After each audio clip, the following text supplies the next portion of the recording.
Welcome to the next session of the Wildlands Campaign. Last time, before we had to miss a session, you guys were flying in a heavily damaged airship, the Owl's Talon, I believe, that you stole from a bandit camp, a bunch of bandits, and took off with a bunch of slaves that had been intended for sale at the bandit moot.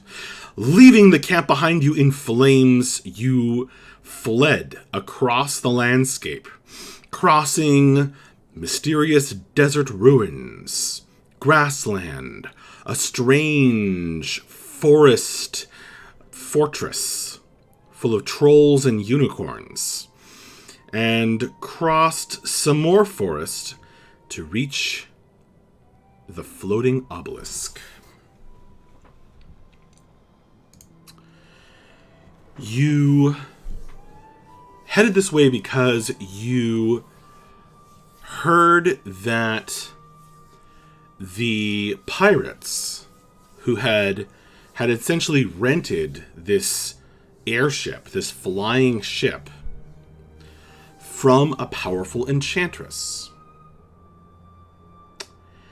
And I won't speak to what combination of logical decisions made you decide to do this exactly, but you had one of your team, one of your party had a dream on board the ship about the captain of said pirates. They're one of the thief kings, a white-haired yet youthful looking woman, at least in the dream, called Puck LeBlanc. He shared that dream, Bref shared that dream, and you made for this obelisk, hoping that it would in fact be the home. You only had a vague direction and distance, but you hoped that this obelisk would turn out to be the home or the correct location to take your flying airship. Along the way, some dramatic things happened in the nights, involving possible shape-shifting, possible danger to the crew. There was definitely some drama that occurred on board the ship, but you have arrived mostly safe and sound. More or less.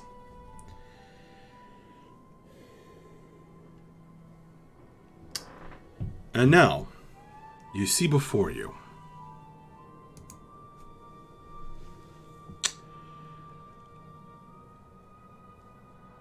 this enormous obelisk, this stone spire, rising up hundreds of feet out of the forest. The entire structure floats above the ground somewhat. And it lights up the clouds nearby with bright glowing runes etched into the sides of the tremendous stone tower that glow bright like searchlights into the sky. Along the length of it, there are other flying ships, much like your own. The one you are currently flying in. They are docked at different kind of long floating docks sticking out of the sides of the obelisk. which almost look lashed together out of wood as compared to the tremendous, weighty presence of the obelisk itself. The very top of the obelisk, this sort of pyramidal cone at the top, floats above the rest of the structure. There's a gap there. And from within that, a greenish-blue glow shines out as well. And as you fly closer,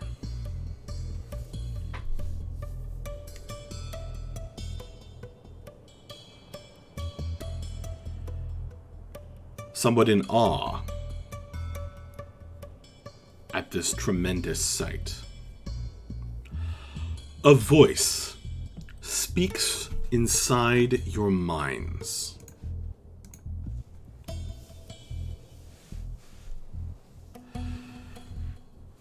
And it says, within your head, each one of you, "Welcome, travelers. So, you have returned my boat to me. Thank you very much. Come and rest a while."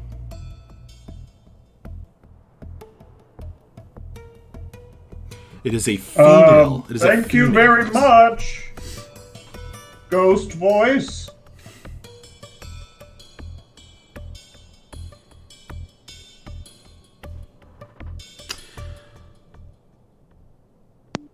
Well, at least they're not firing on us or anything. I don't trust that at all. That gives me the willies, but like, Yeah,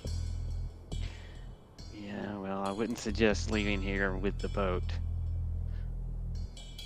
agreed. Captain, do you want to, shall we disembark? Or, I guess we would find one of these. Are there like platforms, you said, that are kind of sticking out from the tower? Where these other ships are kind of docked? Thank you very much. Sorry, come again? You said that there were like platforms sticking out from the obelisk where other ships are docked. Right. Okay. There are three, or I should have said there are 3 docks, and there are 2 ships. So there's an empty dock. Yes. Okay. I say we should hit it up. Yep.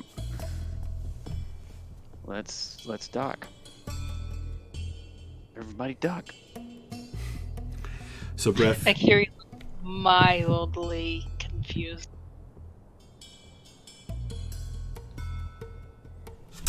So, Bref, you steer the ship, I assume, into a docking position. It's a surprisingly easy transition from understanding how a ship at sea works to this flying contraption. It handles very much the same. You just have an extra dimension to play with. Mm-hmm.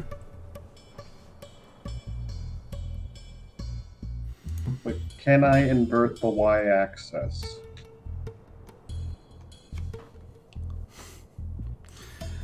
Sure. You guys steer in toward the dock, and with a certain amount of hesitation, some of your former pirate crew tosses out ropes and kind of hooks you guys onto, or lashes you to the docking spire that kind of sticks out from the obelisk.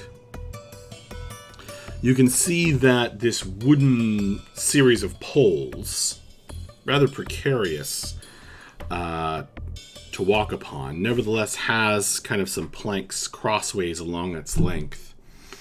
And there's an archway a kind of door into empty space in the side of the obelisk.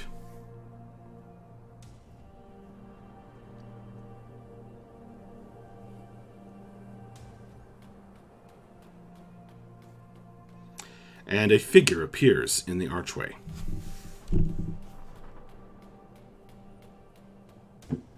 I think that might be the ghost. All right, I'm gonna move forward to the docking plank and look captainly. Indeed, you alight from the ship and strike an impressive pose. Does everyone follow her? Yes. Okay. Yes, My but without the captain, my theatrics. captain. Some of the people from the ship would like to come with you as well, although a number of them are a bit leery of being this high off the ground. Akiri is like so happy up here. Indeed. I mean, I assume everybody's free to do whatever they want to as far as the rest of the crew and everybody goes. Yeah, as far as I'll warn people as they disembark. I'll say, you're free to do as you like, but we're on her ground now, so her rules apply and proceed at your own peril.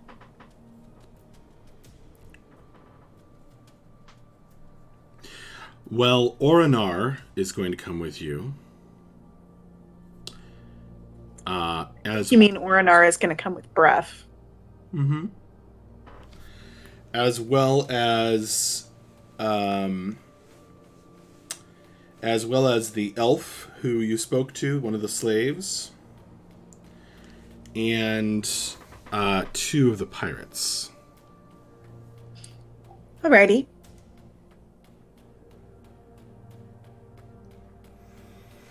You make your way along this precarious dock. There does seem to be a guide rope tied for your convenience, so you can grab onto that if you're not used to flying up high.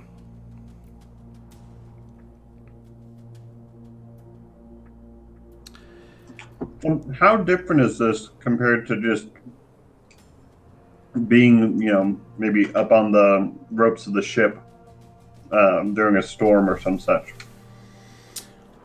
It's initially kind of scary, and then when you have a rope to hang on to, you're used to it.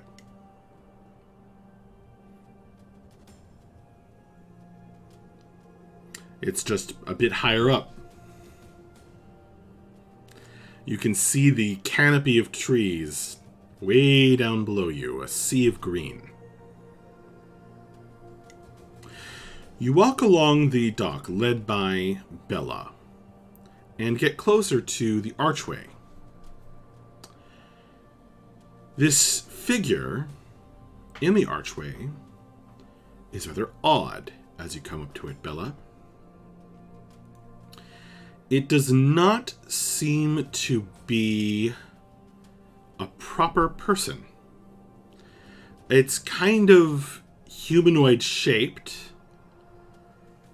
but its whole and you thought it had like a figure, like it was wearing a kind of a modest dress or something, like a and it kind of looks like it's wearing maybe scullery maid clothing or servant clothes, but it is featureless. It's kind of gray, and it doesn't have much in the way of eyes, nose, mouth, or ears. Or even too many fingers. Its hands are like mittens.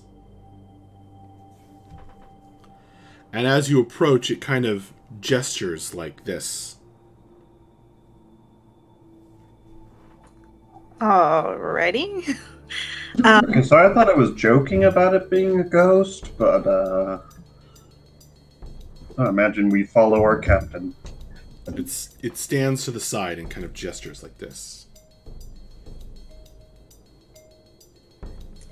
Well, I'm not going to be rude. I'm gonna follow its directions. Okay.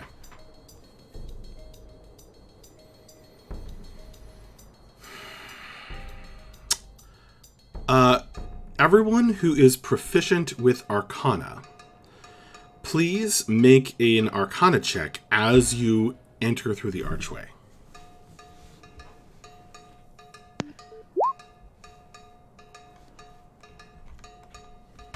And tell me the result.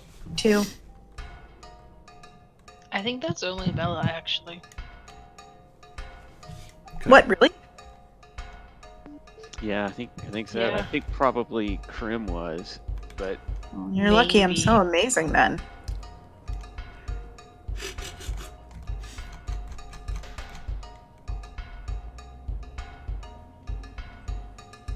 Okay. So it's So- a 22. Oh, 22. I thought you said 2. No, 22. Okay. As you enter through the archway, you can feel a powerful magic tickling on your skin, taking hold. This Just a Obelisk normal is enchanted. Mandela land then. Okay.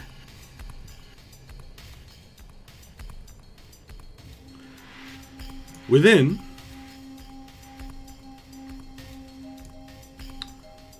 you find yourselves in a strange and wondrous place.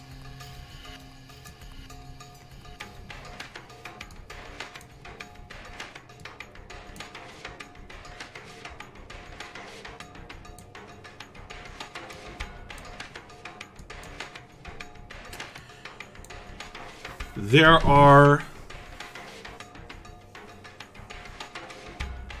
some other figures milling around this room.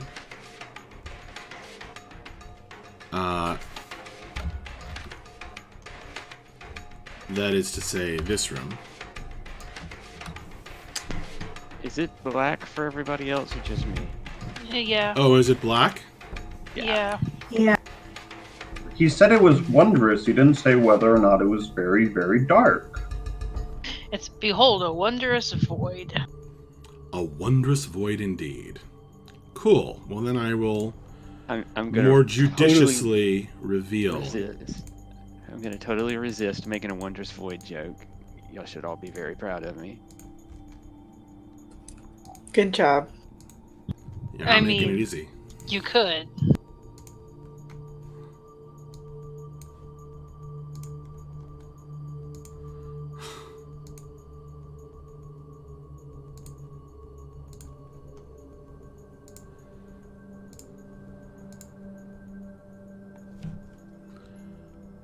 What?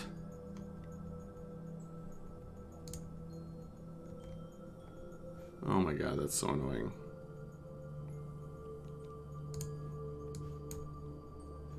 Can you see that? Just the ping. Yeah, just the ping. What?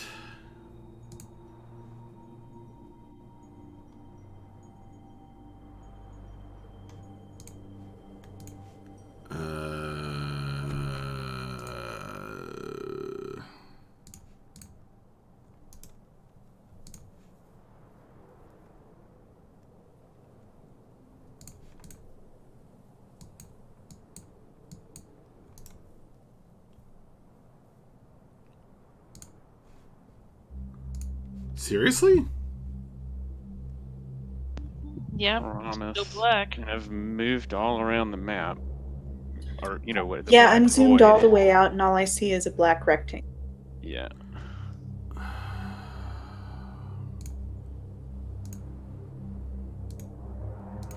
Okay, I'll try this one more time.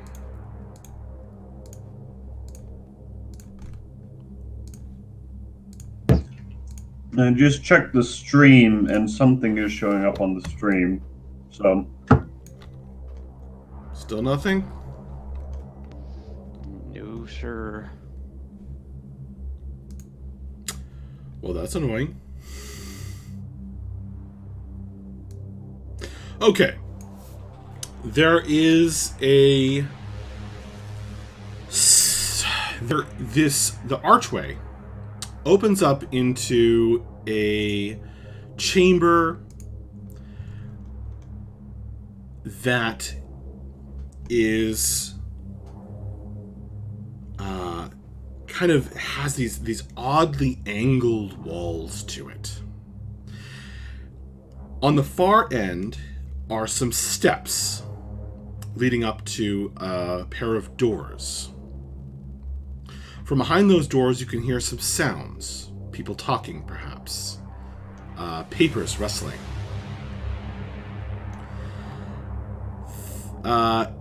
There are also doors to either side. There are double doors on the far right side of this chamber and the far left. Milling around the room, or kind of near each set of doors, are more of these odd figures. Some of them look male. They have kind of footman's clothes. Some of them, and I say female or male in the loosest sense, meaning mostly going by the clothes and the general body shape and nothing more. Because they are all kind of these gray, featureless, humanoid figures. And this room appears to be full of stardust. There are an infinitude of sparkling motes shifting through the air, kind of like dust motes dancing in a beam of sunlight. And they kind of... Yeah, go ahead. No, keep going. And as you walk in, they cluster and drift apart and illuminate this space. The figures, the figure that waved you guys in, kind of keeps looking back toward you and motions you onward toward the stairs. Can I? While we're going through the room, Akiri reaches out and tries to touch one. One of the featureless figures? One of like the little sparkly dust motes. Oh, okay. You reach out and kind of brush your hand, and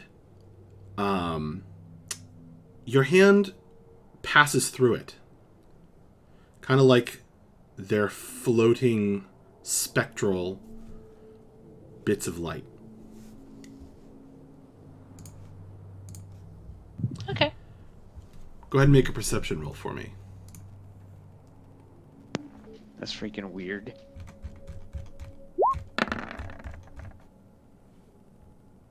$24.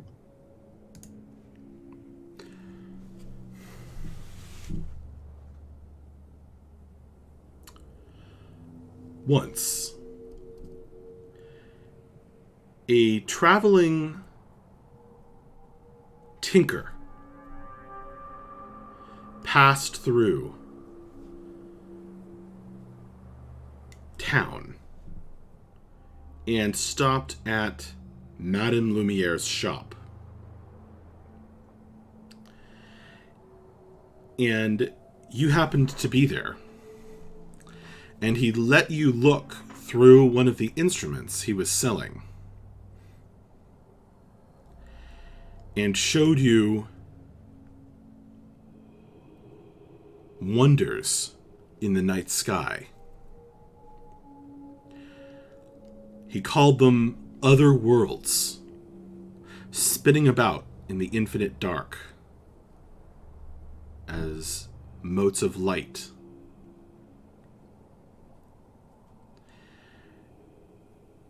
That's what these look like to you upon your close examination. Cool.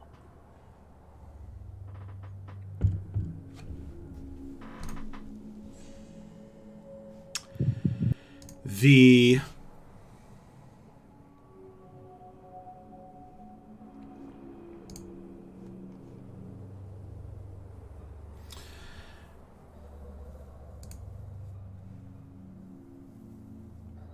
voice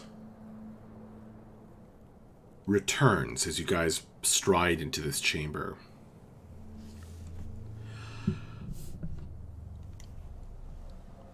I'll be with you in a moment, travelers. Please make yourselves at home. In the meantime, I just have a bit of a project to finish up with a difficult client. But I'll soon be with you. Never fear.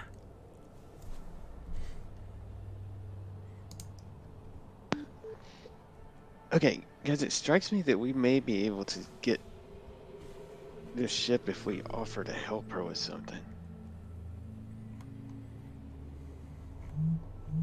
It would be really nice to have one of these. Or guys. not get it forever, but like, you know, let us use it. It's just some. I just maybe everybody else had been thinking that too. It just struck me that maybe we can find out if this enchantress needs help with something, and in lieu of use of the ship for a little while longer. It's not a bad idea. I mean, we can certainly try, but I have no idea what she does or what this client entails or how to do any of it. No, right. If you think you can help, I mean... Sure. I mean, obviously we want to find out. I don't know. Yeah, I'm jumping the gun. I'm thinking out loud. I'm entering negotiations with an open mind. Fair enough. So I can see that, by the way. You can? Can, yes. Yeah. Oh yeah, I just had that pop. Kind of looks like Batman or something. You're not wrong. I never noticed that before, but congratulations.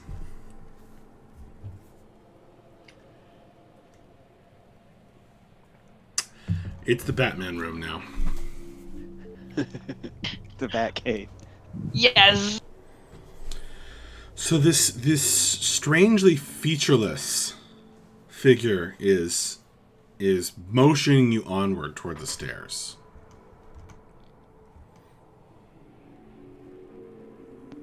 I guess that's the direction we're headed. We don't have anything else to do. Are you guys still following Bella in the lead? I don't see why not. Probably. Yeah, I mean, I'm following the instructions of the little automaton, trying to be very. You guys walk up the grand stone steps. Echoes in the large empty space somewhat. And in the next room, you find there are some other things to see.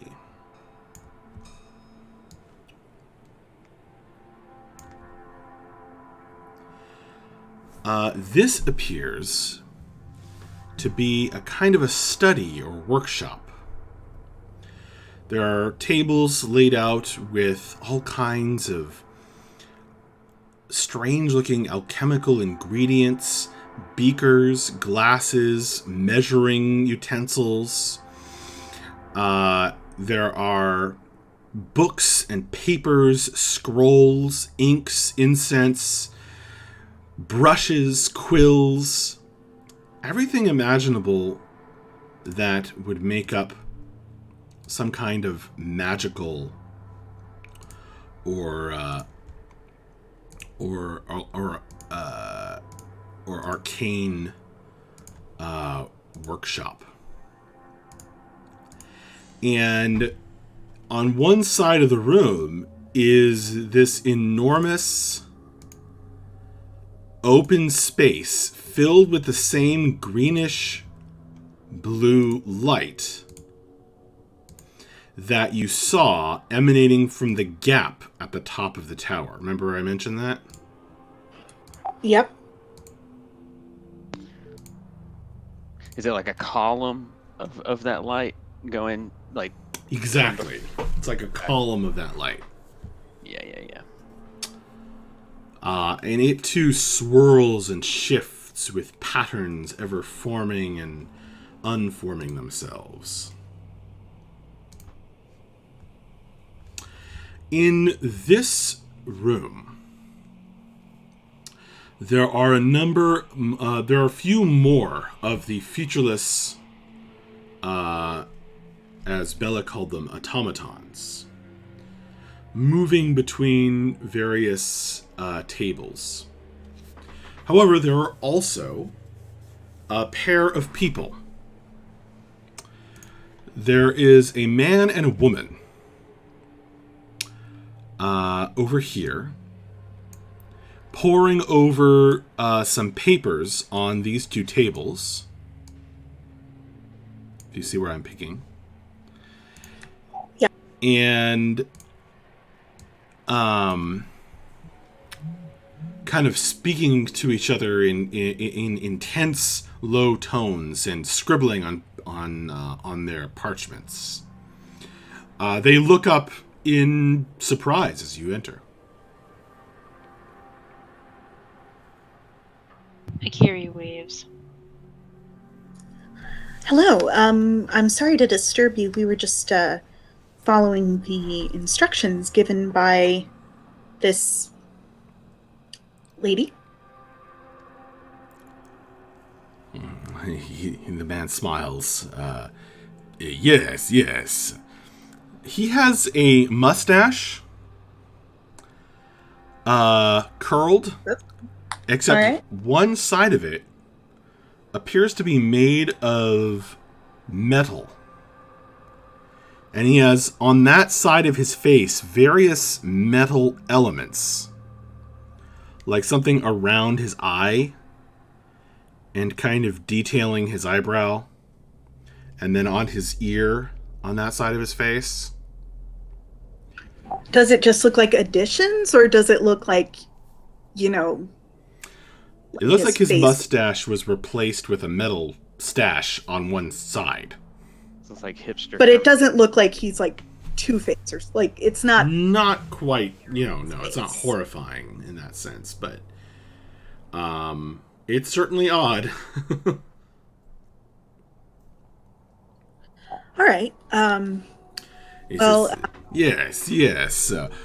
We are busy.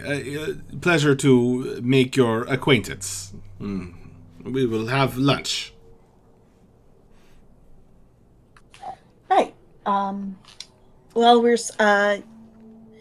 where could we wait so that we would disturb you the least? He waves his hand. It is not our workshop, it is Erie's.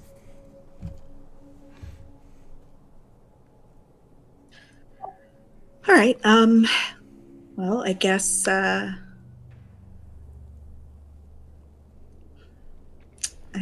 we'll just wait here for further instructions, and please don't mind us. Steps. Let's go sit on the steps. Akiri says. Yeah. Fellows sleep. We'll sit on the steps. Okay.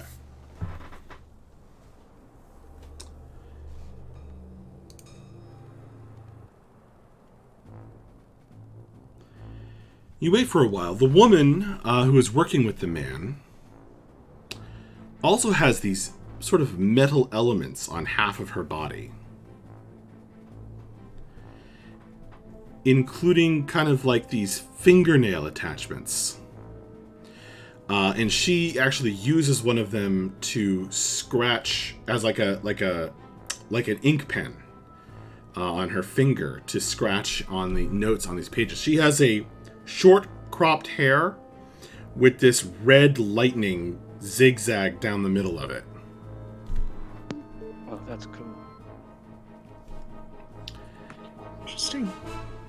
They are kind of moving between these two tables. At one point, you see her call over one of the featureless figures, and she says, "We need more eel bile." The figure kind of nods and walks off, and returns a few minutes later, carrying a vial with presumably bile inside. At my time at sea, did we ever use eel bile for anything? I didn't hear the beginning of that sentence. What was it? During my time at sea, like what I recognized, like, oh, those are the common uses of eel bile. Make an Arcana check. This is gonna end up great.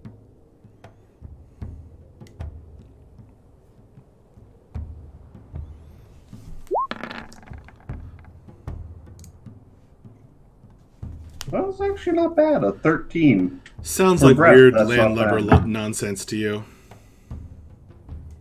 I watched with confused interest. Now, there was electroshock eel therapy, but that's a whole different story. Okay.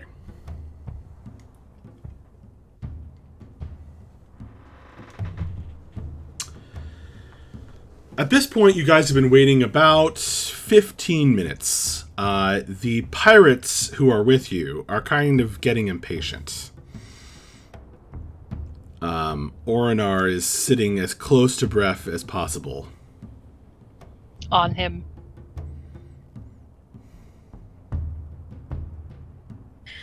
All right. Well, I'll tell everybody. If you feel like going back to the ship, please feel free. We're going to wait here in order to speak with the owner of the ship and make sure that everything is, ship shape and above board. Thanks, Captain. But I think I'm going to stay and see what happens, says the somewhat banged up lady with the throwing axe. Fair enough.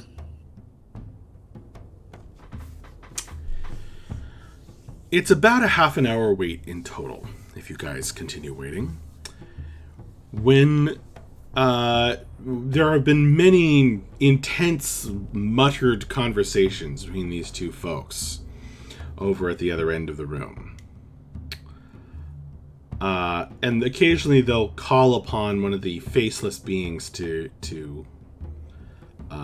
bring them something. But after about half an hour, the glowing pillar of light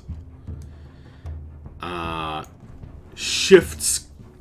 It kind of brightens and flickers, and you see a small figure descending inside of it, hovering, floating, and coming downward, and then kind of coming to the side and stepping out on the wooden platform. This woman is quite a figure. She is a halfling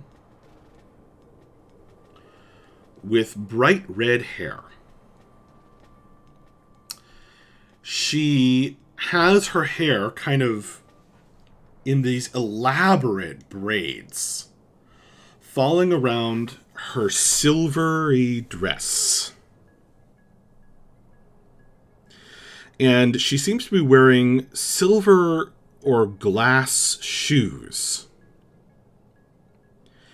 that don't quite touch the ground, but only add maybe half an inch to her 3.5 feet of height.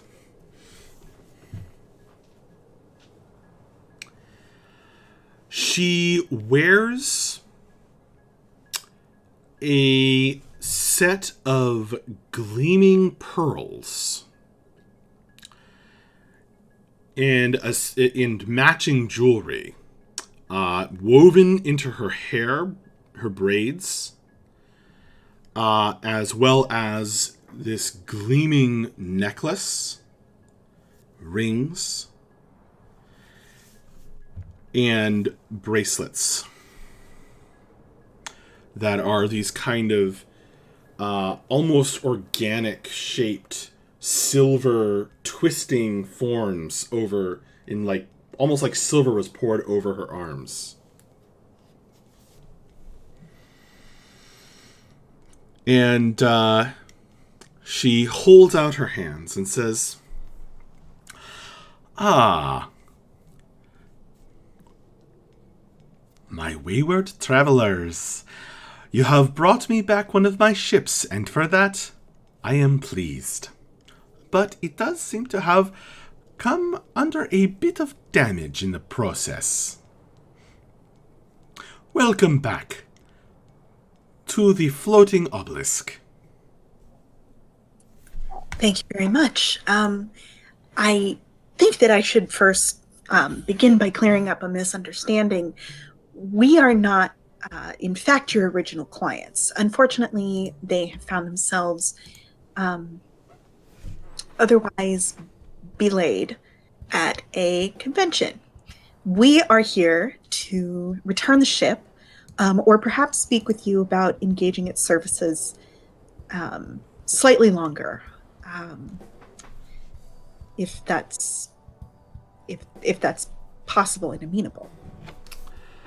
Ah, I was wondering when you would mention that my contract was not with you folk. But I have to admit, I am pleased that you brought it up before I was forced to. Oh, we're not looking to Well, let's talk business later. We are disturbing my other guests. I presume you would like to be guests, yes? That would be wonderful, thank you. Wonderful. You are now guests. And the faceless figures all kind of stand at attention in the room. Wonderful. Well, you are probably hungry and thirsty after your journey. Please, come and tell me how you came into possession of my flying ship, the Owl's Talon. Perhaps you would like to have a drink, or some other refreshment.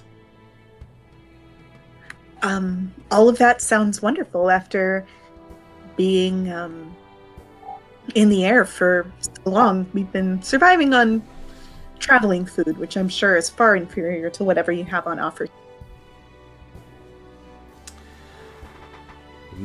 Well, that may be. I am the Enchanter, Eerie. And you are? Before I answer that question, I would like to make a history check on her. Go for it. And can you spell airy? That's a 22 again. Good. You got 2 of them. Aerie.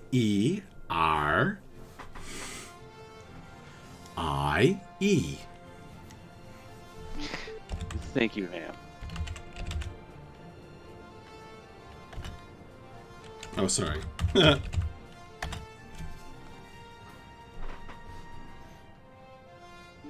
Like an eagle's nest. That makes sense. Wrong spelling. The second one is the one I meant.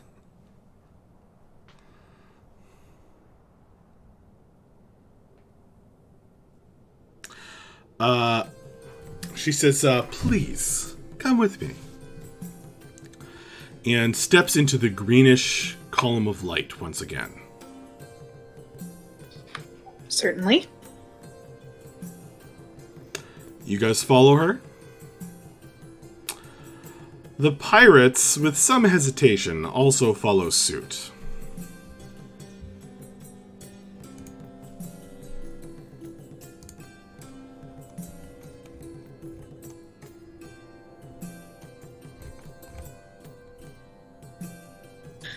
All right, yeah. I step into the green light, just like her. And I Kiri follow follows. my Yeah. captain. Exactly, right behind her.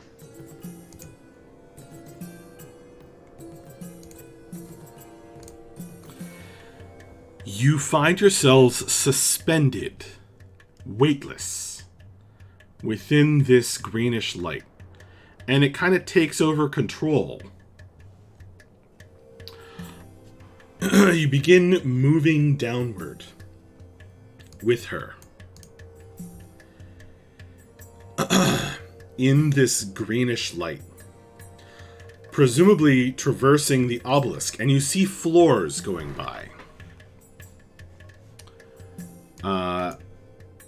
There's you can kind of see into the rooms through the column of light as you pass by, and you pass first a room that is just walls and walls and walls of bookshelves. Crammed with books. You flash past that. Then there's a chamber that seems to be full of these like wooden mannequins and spinning pillars with poles, wooden poles sticking out, and like stuffed dummies, and a lot of weaponry kind of lying around or on racks. That flashes past. And then you find that the column of light deposits you in a bar.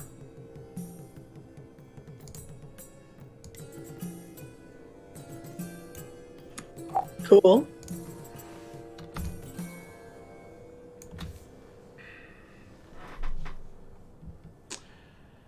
Right. There is a kind of a faceless figure behind the bar, playing bartender. And in this corner of the room is a black-cloaked figure with the hood pulled low. Smoking a pipe. And kind of looking like Equitas is right now. Paul is right now. And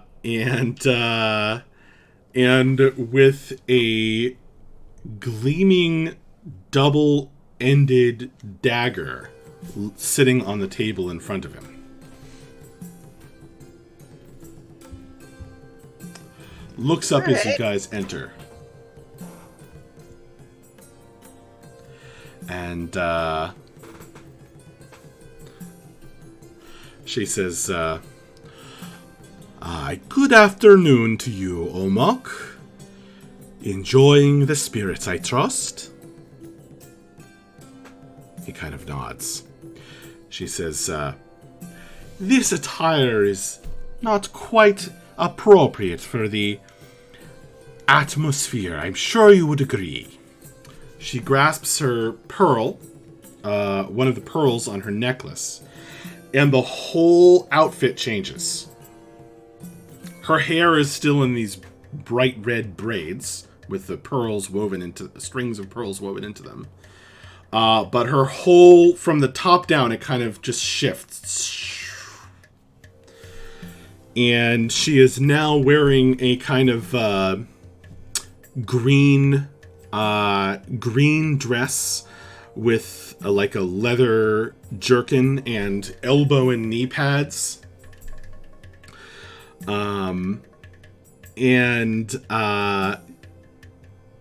It looks a lot more like someone like a halfling lady who would be hanging out in a tavern. Except that she still has all of the silver and pearl jewelry. And she snaps her fingers and says, "Around on the House of Airy, if you please." And the bartender nods and very swiftly pours an ale for all of you, including Orinar and the two pirates and the elven freed slave. The number of other servants appear out of nowhere and push up chairs so that you all may sit. And once you're all settled, she says, she takes a big gulp.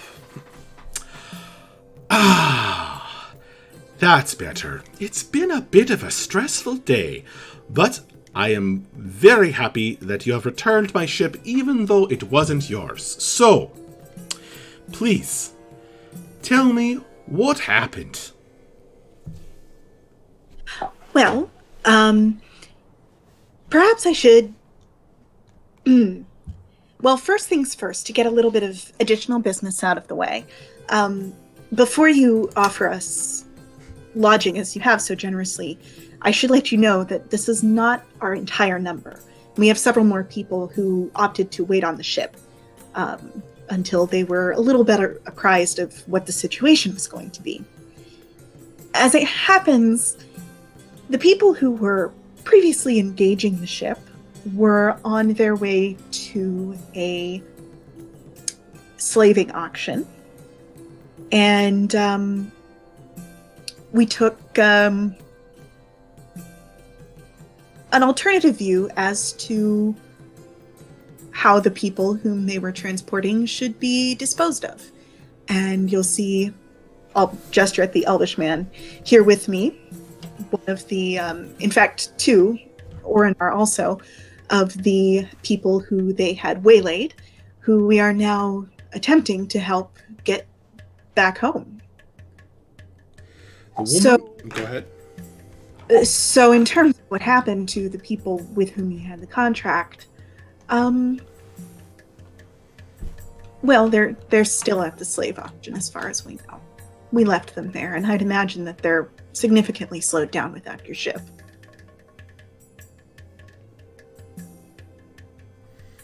Mercy the dog Swale, the woman with the throwing axes, kind of breaks in at this point and says, "We're just crew members on a job, ma'am.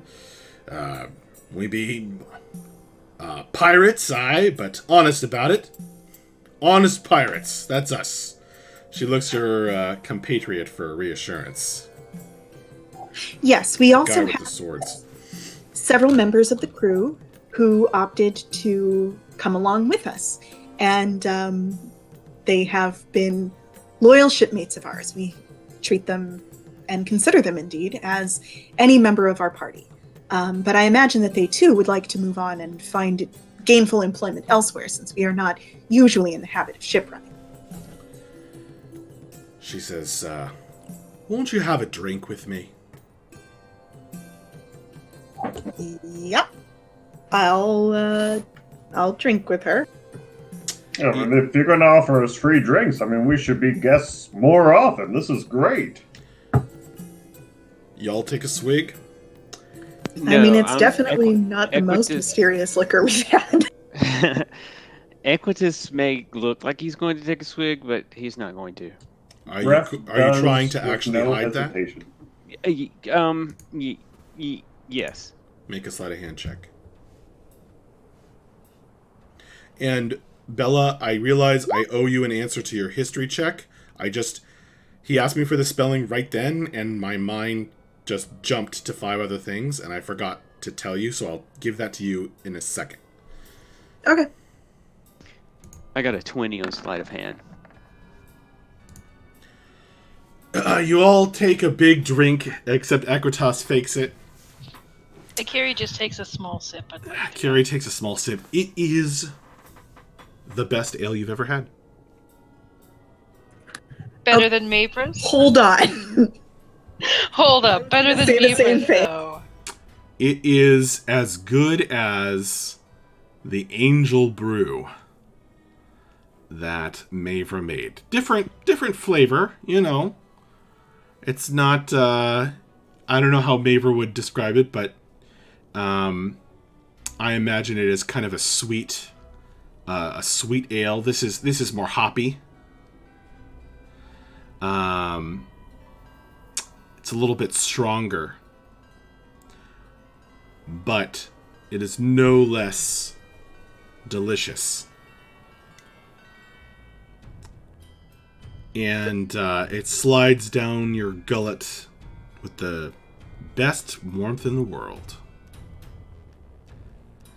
And even a small sip, you feel it. Akiri.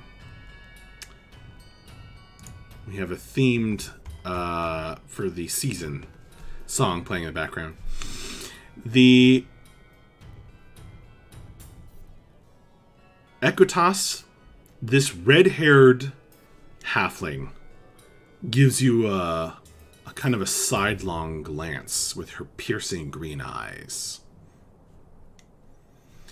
And you feel laid bare.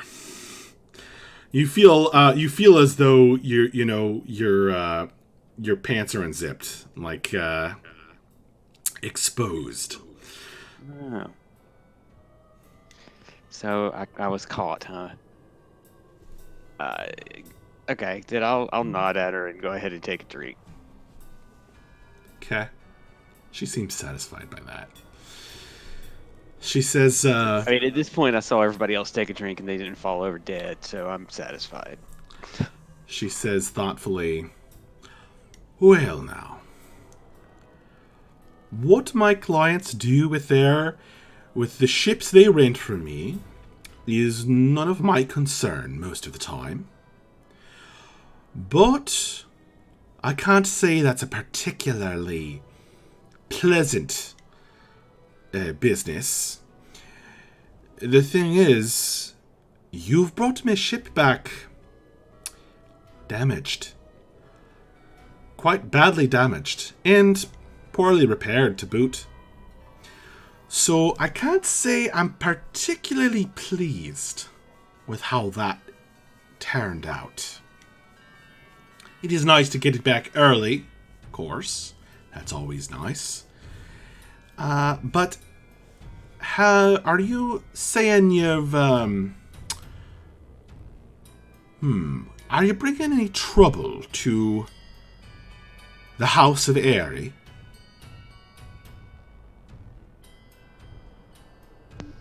Not intentionally. Although Well, not intentionally, but you did intentionally fly here, didn't you? I think that you're absolutely right, that it's possible that we were followed here. In which case, I am sorry for any trouble that might entail. We're more than happy to assist in any way we can with fulfilling the terms of the contract. We recognize that that has to be honored. We just also were concerned.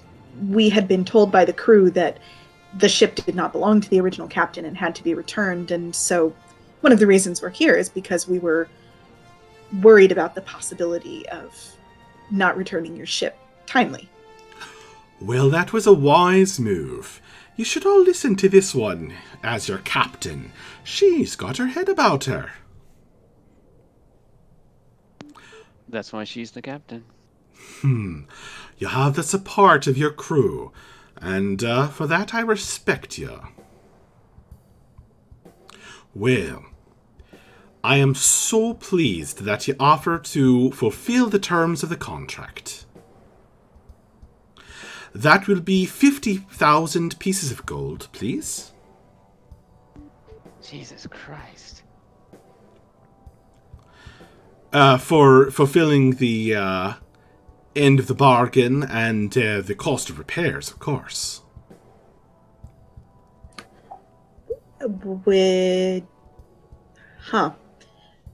She didn't pay up front? Oh, you say she. I presume you're thinking of, the captain. What was her, what was that lass's name? Captain, what was it? LeBlanc, perhaps? Ah, yes, LeBlanc. That's right. In the language of the last empire, that meant the white.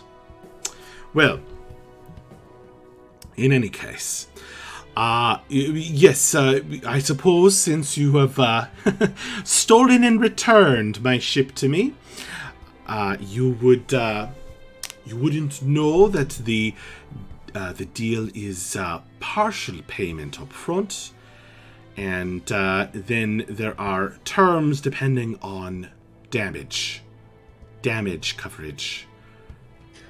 Certainly.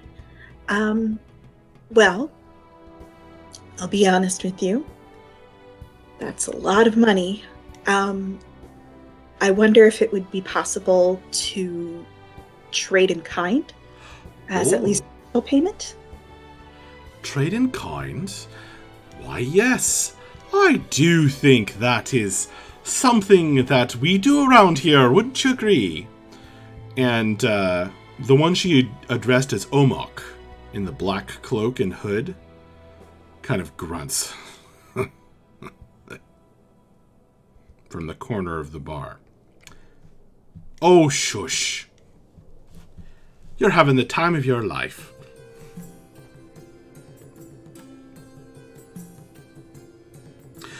So, payment in kind. Well, that is quite an offer, and one I'm very pleased to accept. I assume these slaves you've rescued, they are on board your ship? Yes, though it should be specified that not all the slaves are members of my crew, and therefore as such, I'm hesitant to enter into bargains on their behalf. They are, far as we are... Of course. Well, that only makes sense. Payment in kind. Well, there are a number of things that need doing, and I am happy to accept the offer. One thing is, it gets awfully lonely here at the floating obelisk, and I want some company.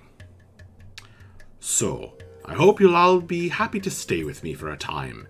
You'll have accommodations, of course, good food, good drink, and a few odd jobs that need doing around the tower.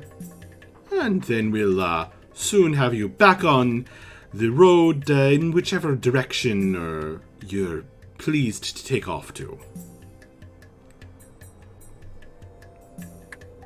I think that's amenable to me. Wonderful. Well, I am so pleased that you stole my ship and returned it back to me, because I have a feeling this is going to be of mutual benefit to both of us.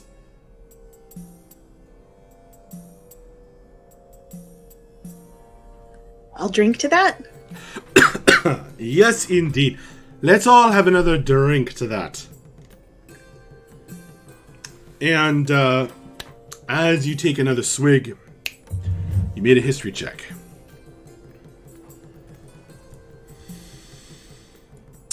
Yep.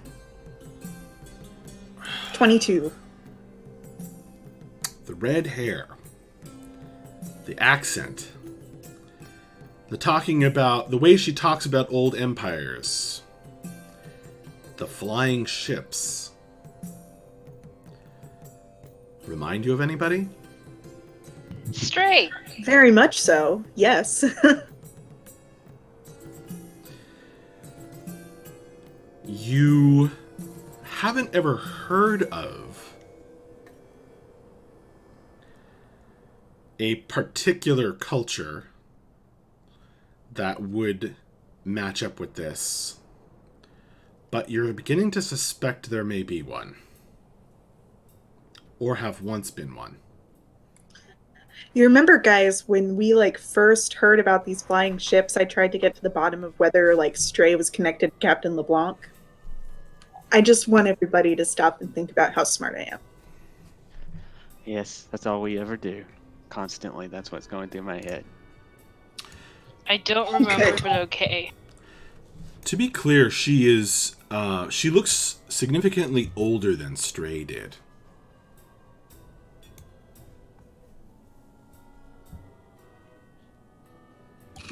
Well, that might be something that comes up later. I think I like Eerie. Stray a lot better than Airy, to be honest. Same.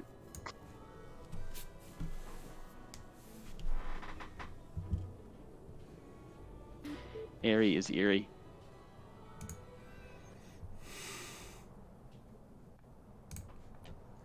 So you don't get a lot of companionship from all these people I saw working in your home?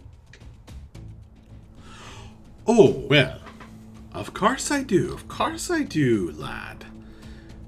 And all of them are treasured and honored guests in my home. Even these featureless, the ones that you have working and doing jobs for you around here. Oh They're no! guests Those also? are the servants who will take care of your every need as long as your stay lasts in the floating obelisk. Oh, okay, they're servants. Okay. Oh, I've aye. never seen their like. I wonder if you'd mind telling us a little bit about how they came to live here. Oh, to set your mind at ease, lass. They are not slaves or anything like that. No. They aren't. They're more like magical constructs. They have no will of their own, no personality or identity, or even names. You can't tell them apart, and they shift from month to month. They come with the place. Interesting. That's fascinating. Actually, They're more like walking enchantments. I've heard of such things, but it's fascinating to see one in the flesh, so to speak. So to speak, indeed. There's no flesh involved in their enchanting, I can assure you, having made them all myself. Well, if we weren't already extremely impressed with the magical flying ships, I think that it's safe to say that we're absolutely thunderstruck now. I'm surprised. Let's drink to that, bartender! She snaps her fingers, and the faceless, featureless bartender jumps forward and pours another round for each of you, or tops you off with ale if you haven't finished your mug. Well, Or perhaps you're is- feeling more adventurous. It's a bit early in the day, but we could have a fancy cocktail.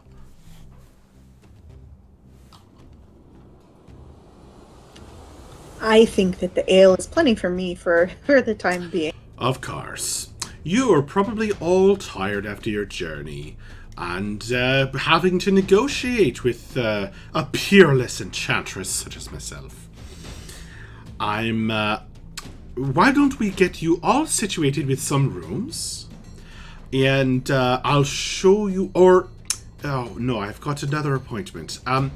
I will have some of the servants show you around so that you can work, play, practice, train, study. I have quite an unmatched library and workshop, I can tell you. Do whatever it is you like to do in the coming days, and keep the place spruced up. You won't lack for activities, not in the House of Airy. Well, thank you very much again for your hospitality. You are so welcome. And I've got to go see about starting the repairs on that ship of mine. Those aren't exactly purchased by the dozen, are they? If you're headed back to the ship, perhaps I should accompany you just so that I can communicate the circumstances to the remaining inhabitant. Oh, yes, of course. Perhaps you'd like to bring them all inside and give them some guest rooms as well. How many more are we expecting? I'd say about 10. Yeah, something like that. Oh, 10 more. Wonderful. Oh, we're going to have such fun. Parties and entertainments, and maybe we could... Oh, Omok! You can do that trick of yours for variety night. What did you young folk call it? Talent show. A talent show. We can have a talent show. Or teams. We can with 10 more. We could make multiple teams and play those running around kinds of games. I'll have to dust off the old ball and net. Oh no. That sounds like a blast.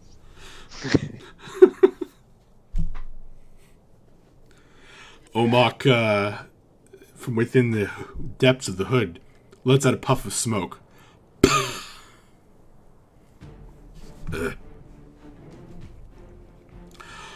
Right. He seems nice. Oh, he's a grumpy pants. But heart of gold, like all of the folk that I allow into my tower. Yes, let's all go to the ship and greet the rest of the guests. And then I really do have to run to another appointment, I'm afraid. So she grabs her one of the pearls and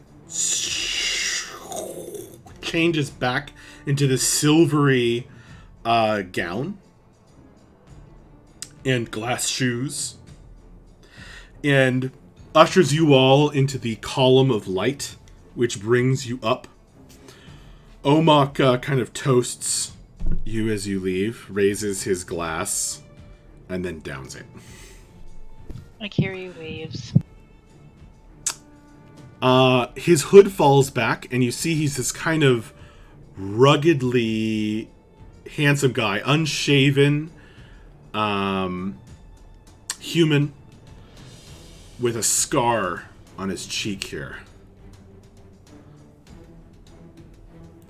And he just kind of chugs the liquor. What's that, Equitas? He's secretly the king of everything. He has an ancient broken sword. I'm so glad I wasn't the only one.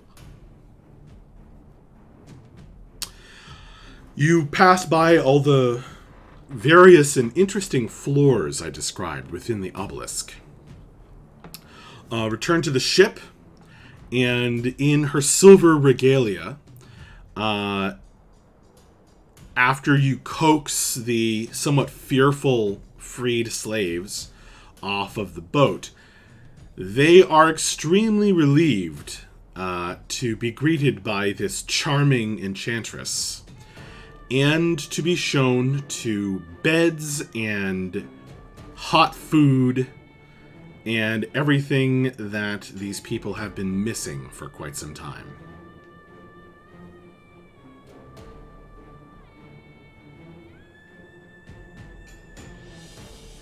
All right. Well, then I'll say goodbye to Aerie and I guess follow the servants to wherever we're supposed to go. She says, we'll have to have we'll see each other again at dinner. I'm going to ask the chefs to cook us up something nice. What's your favorite food?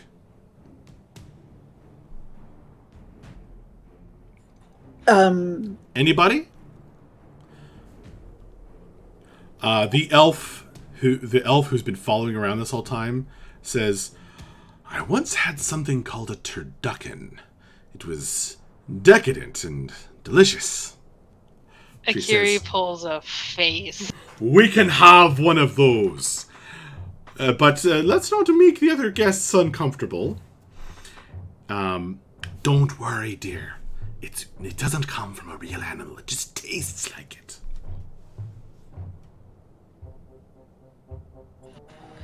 I don't know if that makes you feel any better, but it should. I don't know how to respond to that. What's your favorite food? Well, I really like mushrooms. Mushrooms? Not like that. Before anyone...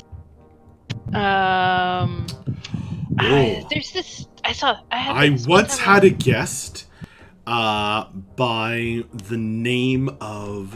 what was it? Boinko.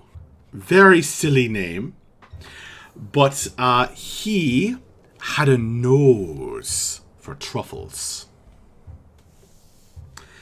I'm not sure if the name was related. That's how he introduced himself, anyway. But Boinko has kept us in quite a supply.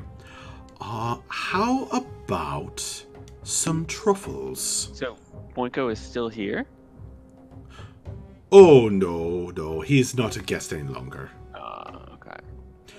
This was quite a long time ago, but I have kept the truffles in a sealed preservation bag that I have just for this purpose.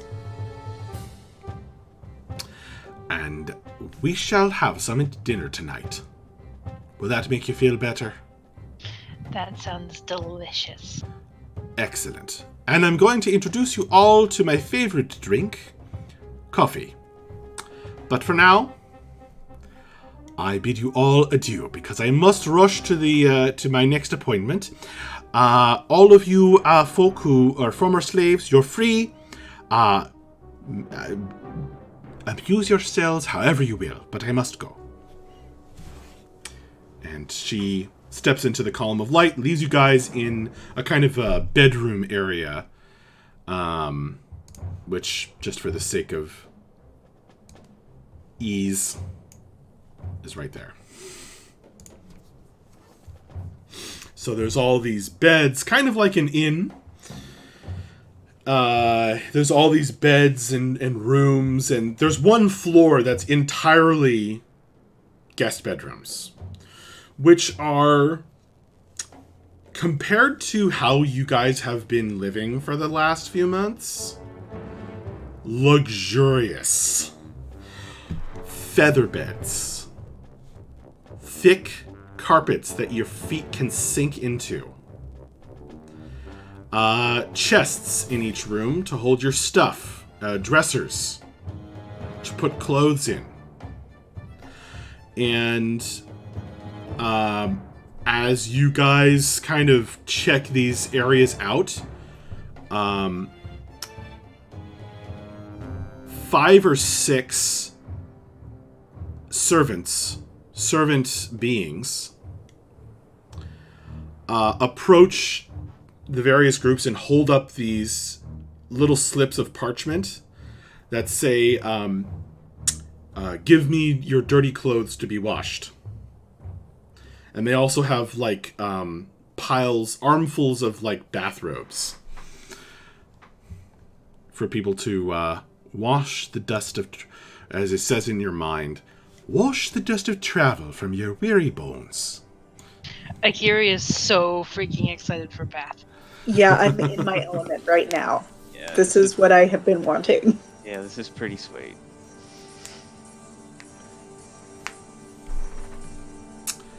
As soon as Akiri realizes what's going on, she's bouncing with excitement.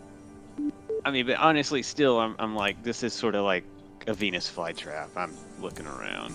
Equitas is still very weary here. Oh yeah, definitely, but still Bath. Okay.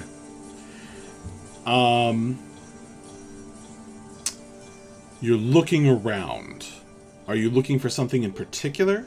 No, I'm just keeping my eyes peeled, as it were. Just my hackles are Okay. raised. I'm not saying that I'm looking for anything in particular. Not right this moment, anyway.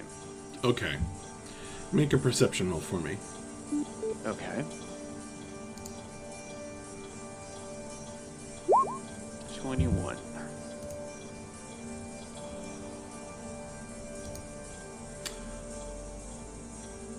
You notice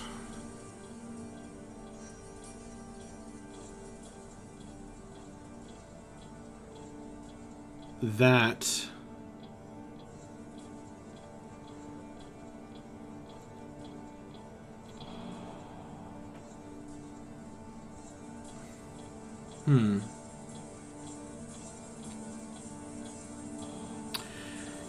there's something at the corner of your vision. You keep seeing, like, movement out of the corner of your eye. And then you look, and it's just another richly carved piece of furniture.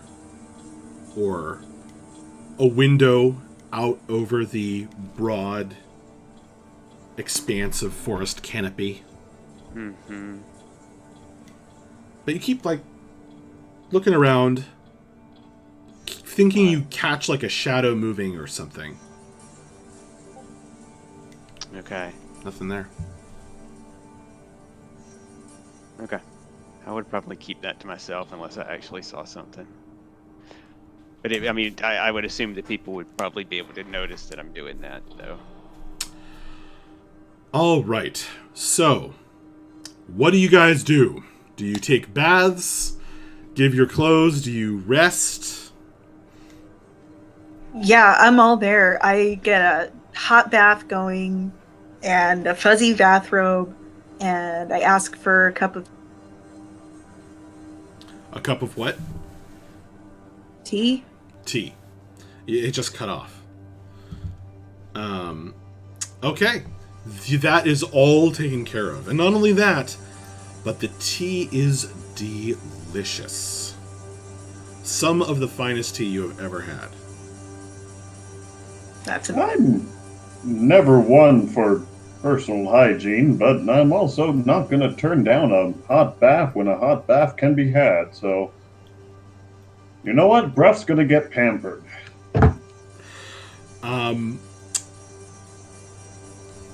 You and Orinar each led to separate chambers on this floor. Dang it. And don't worry, then, it'll change. and given a hot bath, which you haven't had in a long time. And everything, all the towels and the bathrobe are thick, soft, comfortable. You've had only these like hard or worn surfaces next to your skin for a long time, or the cold weather. It's warm in here. And all your muscles relax. Except for Equitas's, because he keeps looking around. Mm-hmm. Alright. Anybody else doing anything else? I'd like to note that there are a lot of very loud splashing noises from Akiri. The servants give you your privacy, but then they like run around and like try to mop it up, you know, quickly. Equitas would probably... he really doesn't want to give up his clothes and armor and everything. He's really hesitant about doing that. But everybody else did, so he's going to follow suit and take a bath as well. You only now realize how filthy you were as the watercolor changes when you get into it. Nice. He's just like, oh, look, I am actually red. I wasn't terracotta colored. I would like to also. The bathtubs, by the way, are these big copper affairs. Nice. These big copper tubs. The only other people besides us, besides who we came with, the people that were on the ship, are these servants, right? No, you've seen 3 other people. But 2 I mean, people like in the workshop and 1 in the bar. Well, what I'm looking for is an instance where I can try to talk to one of the servants by just me and the servant. With almost 20 people taking this is gonna be baths, tough. getting their clothes washed, getting like their stuff into a bedroom, because it all has to come off the ship. Right. In that kind of chaos, it is pretty hard to to find a moment to do that. If it's people that we were on the ship with, I don't mind. But I would like to say to one of the servants, just I want to talk to them and see how they respond, if they respond, and just say. What do you say? What are the servants? Maybe the one that's taking my clothes or something. Perfect. Okay, he's accepting. He's taking your clothes. He's kind of like shuffling them and like putting them in a bag that he labels, or like holds up a card like name ? And like shows you the label. Okay. I'd like to say, so how do you enjoy working here? Does Aerie treat you well? Is this a nice place to work? There is absolutely no response. It's like the question didn't register. Okay. Do you know where you're taking our clothes? Where is the washroom?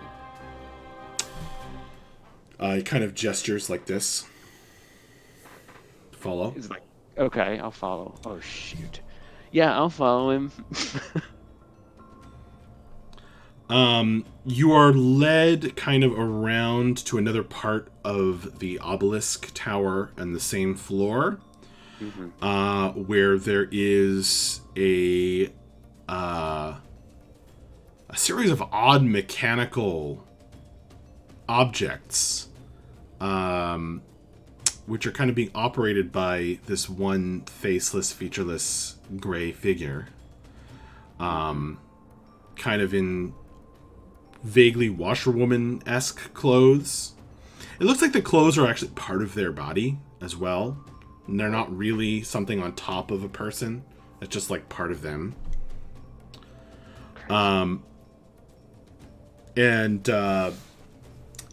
There's various like kind of mechanical things that looks like there's steam, incredibly steam pushing these wheels that then turn this crank, etc., and then like pound the clothes in hot water and then swirl them around and then dry them. It's quite a crazy enchanted setup. Nice. Okay, I'm satisfied. And it kind of shows you, and then like puts your clothes in kind of there's like a queue forming to get them all through the system. Okay. I'll tell the servant. I appreciate you showing me that, and I'll go back to whatever I was doing, taking a bath or whatever. You are led into a room with a copper bathtub, and treated like royalty with hot water and lavender soap. Gonna relax just a little.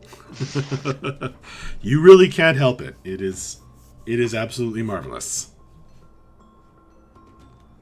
Is my mic cutting out sometimes? Just every once in a while, at the end of like the very last word that you say, not all the time, but just every once in a while. That's super annoying. All right. Well, let me know the next time it happens, okay? Will do.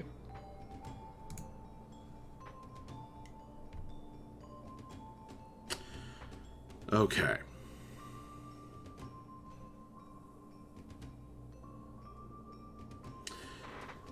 So, this process is probably going to take the rest of that day.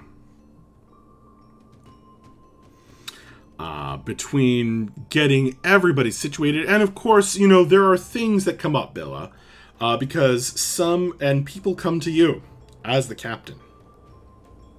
Obviously. A group of the freed slaves comes to you, and they seem alarmed. They're like, "Hey, can we really do this?" And they look at you sipping the steaming tea. Really do what? Get all of this?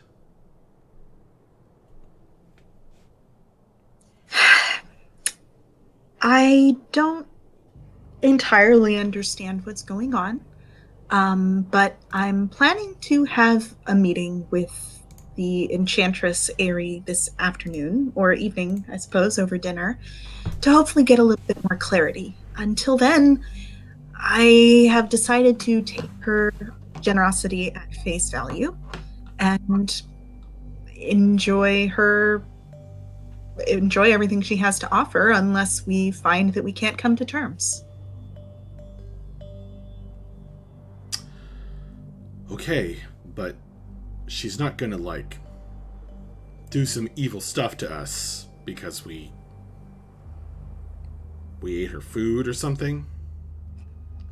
I don't think so. But when I was speaking to her, I did make it clear that you were all free agents, and that therefore whatever agreement I'm entering into doesn't necessarily cover you. So if you feel that you would rather go, as far as I'm concerned, and she seemed perfectly amenable to that as well. So if you feel that uncomfortable, and you'd rather leave, you're absolutely free to do so. If you recall, one of the slaves, or two of the slaves, was a mother and a small boy. And he has been quiet. Never cried. Never laughed. But for the first time you hear him speak. And he tugs on his mama's sleeve and he says, "We're gonna sleep in a bed, Mama?" She says, "Yes, honey. And it's gonna be like sleeping on a cloud."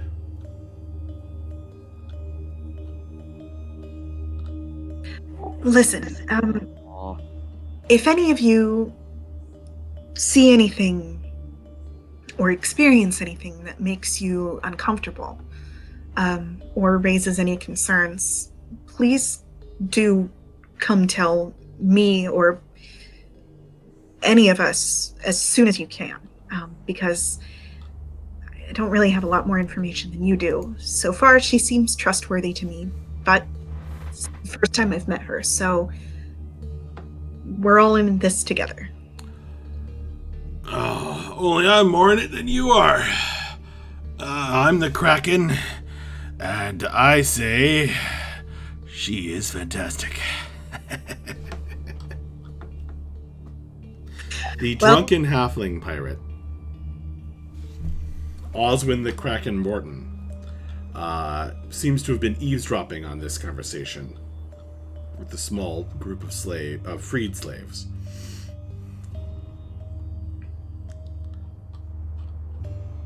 So far, she's certainly remarkable.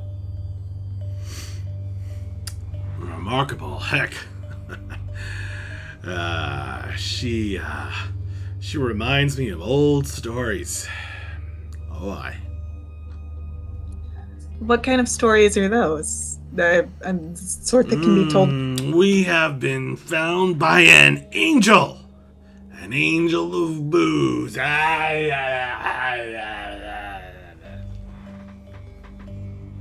All right. He's about as helpful as always. You tried. Okay, well, I mean, he's a halfling, she's a halfling, mysterious culture of flying boats. Maybe he was familiar, but no. All right, so I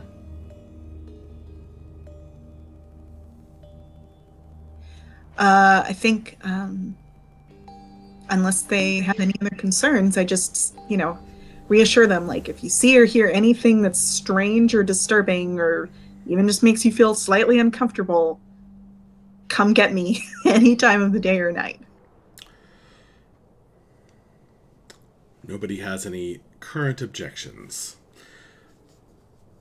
But they are all mystified as to why they are being treated thus. Well, you and me both. Go ahead. I'm going to assume that maybe uh, I could. There'll be a point where I could talk to Bella. You mean privately? No, but I wouldn't want anybody but the five of us. Some of the five of us around. Impossible right now. Impossible. There's a lot of chaos. Even though it is fairly, under control, it's still like, there's 17 people that need to use these, to have baths, their clothes washed, like, get settled. It's a bit chaotic, and people are also looking to you. They kind of treat you a little bit like a first mate. And come and like, bug you with like 1,000 different little things. Just hey, do you think it's okay if I put my clothes in the bureau? Kind of thing. Right. And the kind of thing that would make Equitas probably say to himself, why are they asking me? Yeah, exactly. Well, it doesn't have to be. That's fine. It doesn't have to be private. I just want to. I want to tell Bella about. Hey, Bella. Yeah. Speaking of, if you see something, let you know. I haven't really seen anything, but see, that's the problem. I keep on thinking that there's something there out of the corner of my eye, but then when I go to look, it's nothing. And I mean, I know that sounds paranoid, and maybe maybe it is. Maybe I'm just being paranoid. But I don't know, man. This feels wrong, and something specifically, I don't know. We may be being watched. Something is going on here. Yeah. I Well, I agree that we definitely don't have all the information, but that isn't necessarily dangerous. Yeah, that's true. And I mean, I think that we're on the right track. I mean, there's nothing else we could have done except what you've done so far. I mean, either we owe her 50,000 gold and we have a powerful enchantress angry at us, or we pay her off however she stipulates and hope that her terms aren't too steep. Yeah, yes, I agree. That's our only move here. Yeah. I mean, if you come up with anything, or if you see anything, or almost see anything, then I'm not married to this idea. I'm not really sure what else we can do at this point. Right. Okay. You're doing a great job. Thanks. Sure.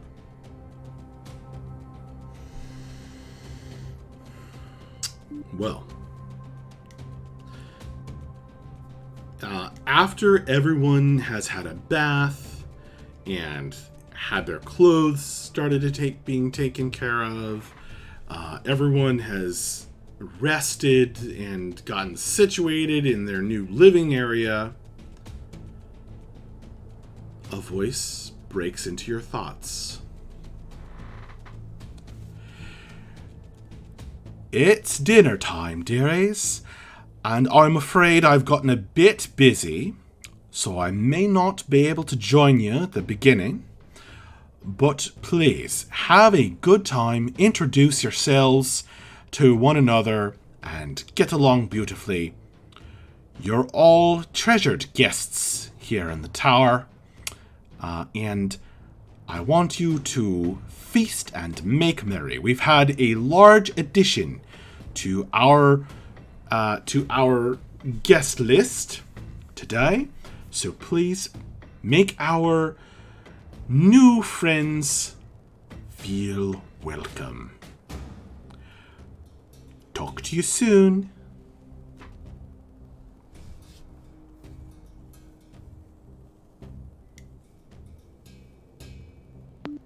That freaks me out. Do we have any indication of where the... Yeah. Some servants appear and begin motioning you toward the green column.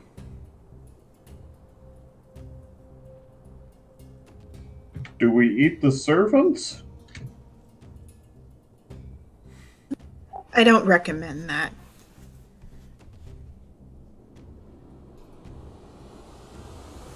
I guess we're gonna go into the column, right? Oh, right, yes, which we did before. I knew that. I remembered. Let's go eat. I think you'll feel better with some food in you, bro. Near the column, as you guys enter it, kind of you forming this line of people that kind of step in and start floating upward. There is one of the featureless servants is holding a sign that reads "Kitchens and Dining Area, 7th floor."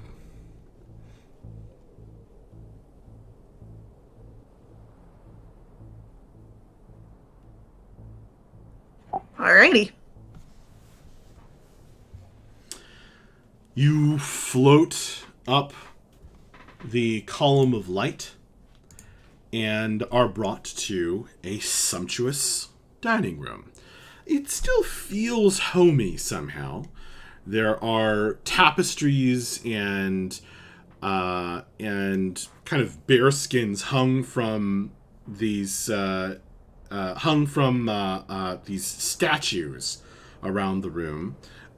Just kind of various small carvings of gargoyles and such that kind of make the space feel a little bit warmer, because everything has been made of this odd kind of greenish black stone, except where it's been covered up by various paneling. In this case, it's the various cloths, tapestries, and so on. And there are tables set up for eating on, and the food is already being served. There are place settings for all of you, and it looks like a whole bunch of tables have recently been added. The only people you aren't familiar with are the three that we've already mentioned. One of them was called Omok. There's the guy with the mustache, the woman with the hair. Then there is what looks to be a half-orc man who is kind of wiry, heavily muscled, sitting at a table alone, kind of hacking into some roast beast.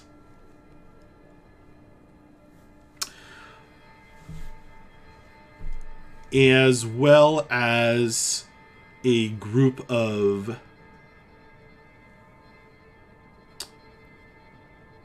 what looks like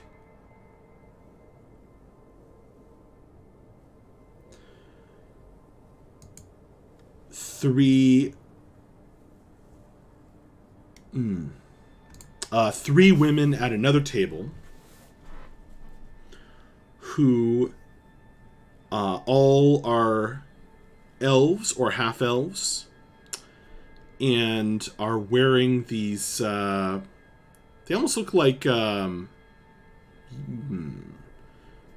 uniforms or robes. They match. And they have stars and moons on their robes.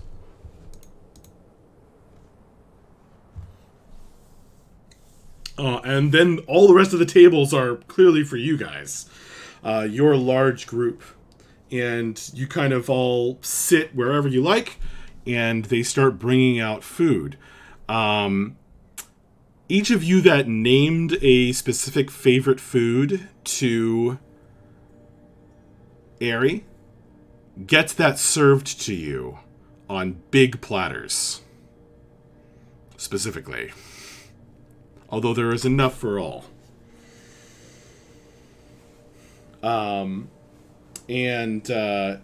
There's just a multitude of delicious looking foods of all kinds of crazy things. Cheeses and meats and pastas and breads and everything looking absolutely fantastic.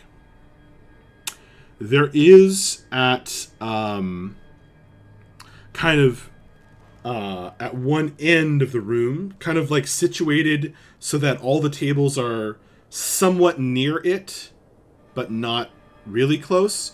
Kind of a more impressive carven chair, except it's low to the ground. Quite low to the ground. Looks like it would fit a halfling.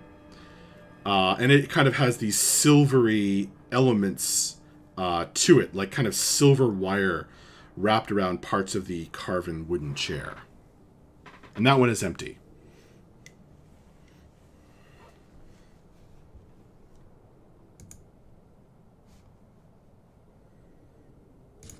All right, well, as we're eating, I'm going to go around to my crew and sort of check in with everybody and make sure that everyone is okay. Okay. You go around the various crew members. You see the woman trying to prevent her child from eating too much or too quickly. There's a lot of rich food. And these people are fairly undernourished.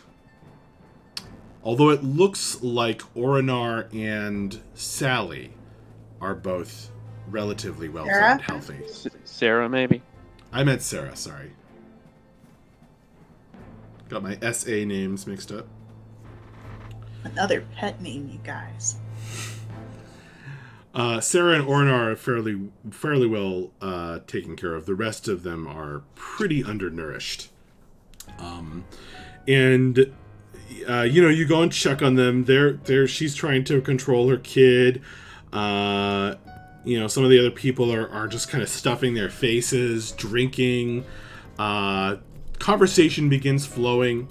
There isn't really that much mixing between the guests who are already in the Obelisk and your group. Everybody kind of just like, there seems to be a kind of a social, a bit of a social barrier there. Just like discomfort, perhaps.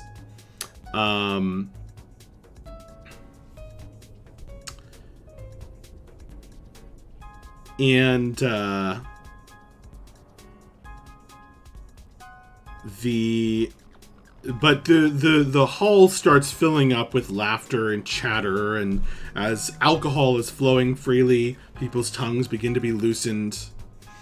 The halfling pirate begins a drinking song as you pass him, Bella. You pass the elf sitting in front of an entire turducken that's like honey glazed, and he's just like...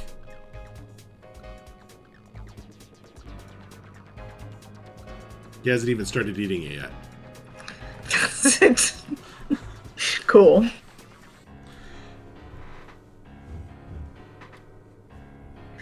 All right, well, if everyone's okay, then I guess I'm probably gonna start going around to the non-us parties and introducing myself.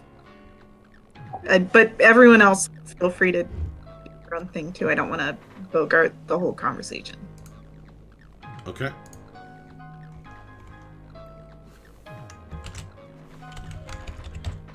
So who do you approach to introduce yourself? Guess I'll start with the metal dude and the lady with the hair. I'll go up. Okay. Like, The guy with the face. you know, the guy with the face and the thing. Mustache. Yeah, you know what I mean. She and he are kind of talking very quickly to each other in a language that sounds kind of familiar to you, although you don't understand it. But they are speaking quickly. They are sitting by the two of them at a table, and seem to be eating some a big pile of pasta and what smells like veal. Nice. And I'll just walk up to them and say, I don't want to interrupt your important conversation. I just wanted to properly introduce myself, since we didn't really have the chance to formally meet earlier. I'm Bella. I'm the captain of this crew, and I hope that the large influx of guests won't be too inconvenient for your studies.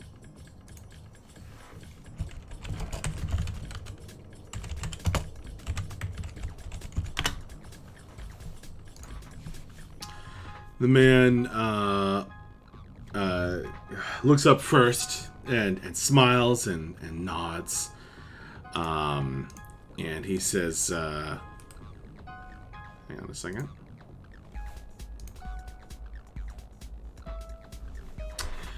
He says, yes, pleasure to make your acquaintance.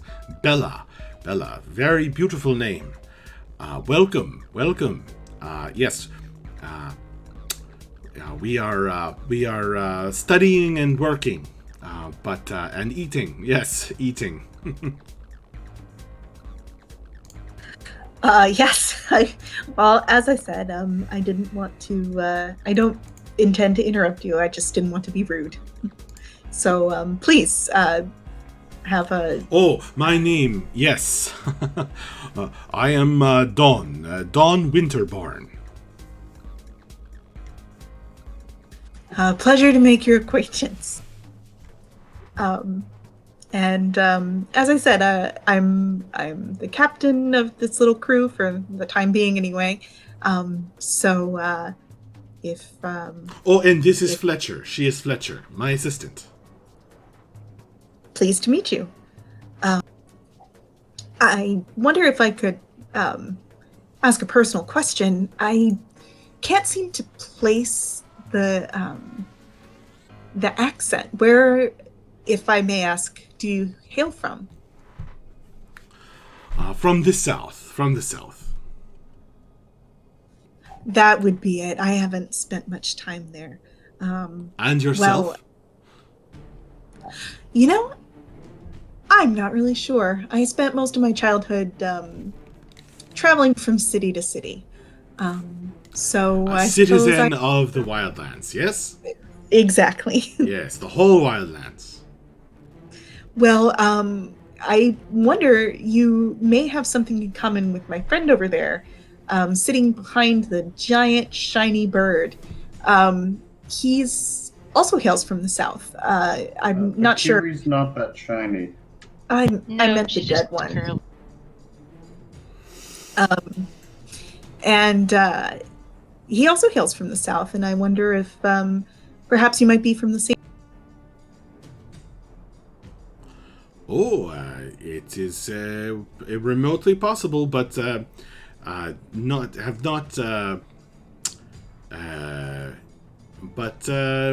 would say unlikely. Well, nevertheless, it was a pleasure making your acquaintance, and I hope to have the opportunity to talk again. Cheers to you. We will, yes, have a nice dinner. Yes, you too. And I guess He holds up his martini. I guess I'll move on to the next group unless somebody else wants to do so. I'm watching you and trying to listen in as she goes around and makes her rounds. I will eat probably too much. You get all stuffed and it feels great. It feels so good.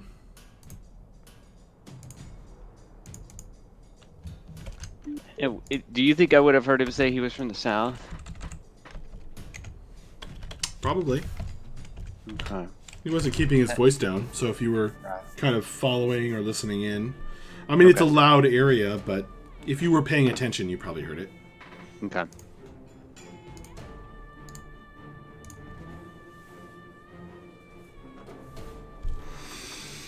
Bella, are you doing something else?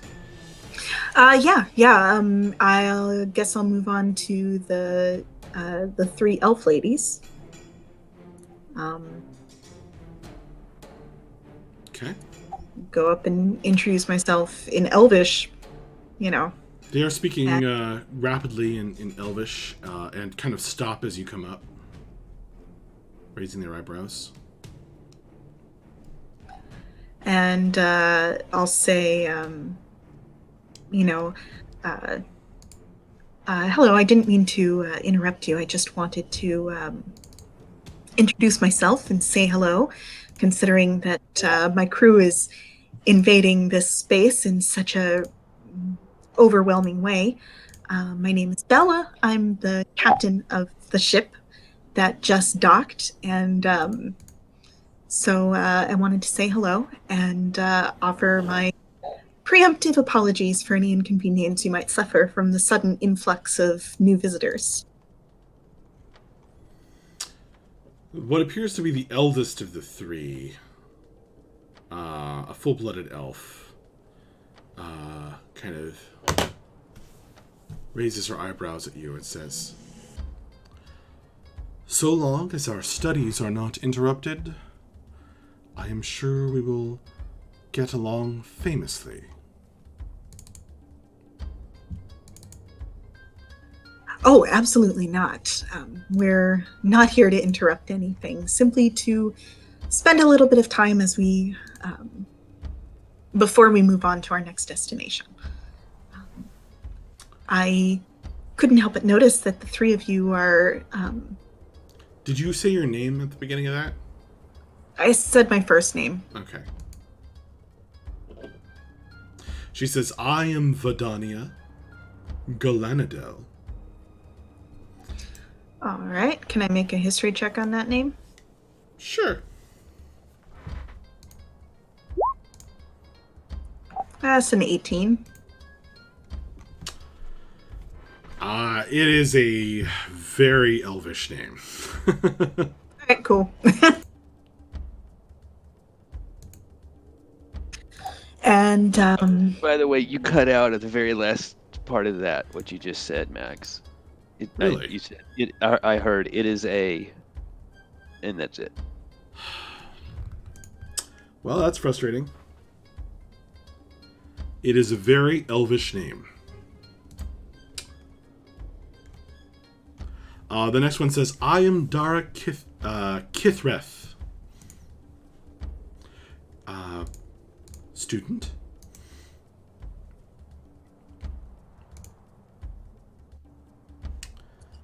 pleasure to meet you.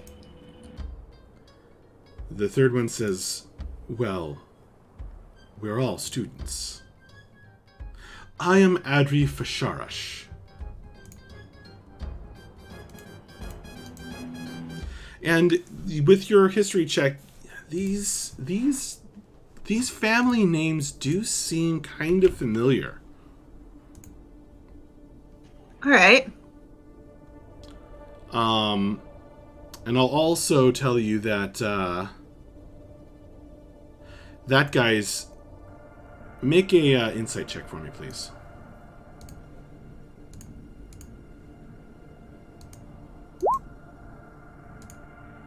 Yep. That's a 5. Okay. Noted. Thank you. You... That guy was super friendly and honest. Mm-hmm. The... Yeah, these names, they definitely have a familiar tang to you. You've heard these before in your past. You've heard these kinds of family names before. Definitely. But I can't place it. They sound like wealthy elvish names.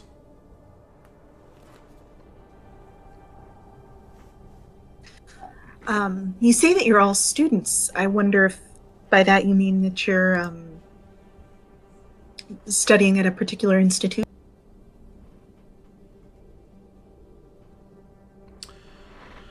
Yes, indeed. We are here visiting from the university at Answell.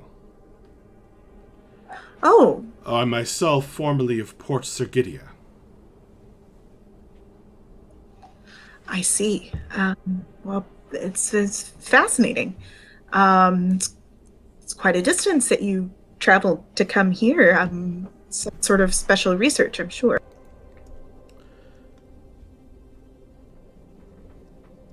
Well, to turn down the opportunity of studying under an enchantress as great as Aerie would be foolish. We shall all, well, I shall no doubt be promoted to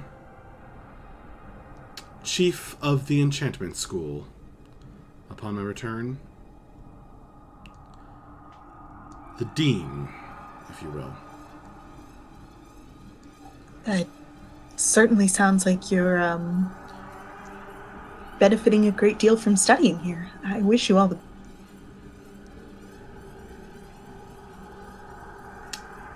Thank you. I hope your stay is pleasant as well. Yes, and as I said, if you need anything, just feel free. I'll make sure everybody stays out of your way while you're studying. That would be greatly appreciated. There are many studies to conduct. Right, of course. Well, I hope that at a time when you're less engaged, I would be fascinated to hear more about them. I would like to say that while she's saying we'll make sure your studies are not interrupted, Breath is taking the loudest possible slurp out of a giant bowl of soup. They are slightly scandalized, as you hope. Heck yeah, scandalize those elves.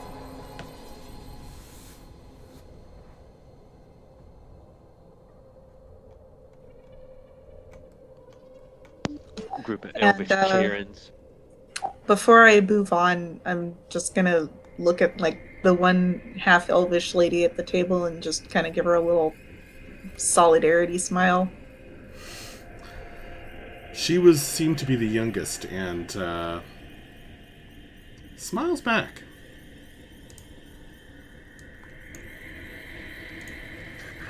All right, so I guess I'll move on to the next group again, unless anybody wants to interrupt. Just doing my bard job.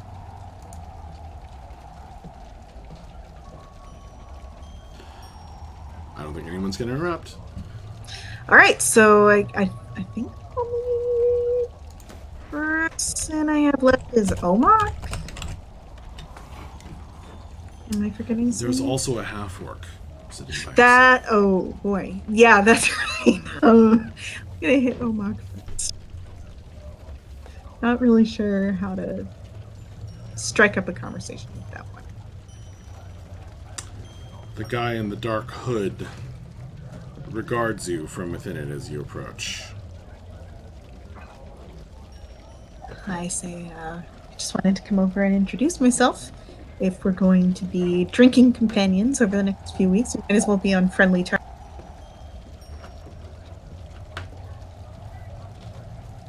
Right. My name's Bella. I'm the captain. Pleasure to make your acquaintance. Former Sounds captain. like this former captain. Yes. Well, did you are you a former captain as well? You might call me that.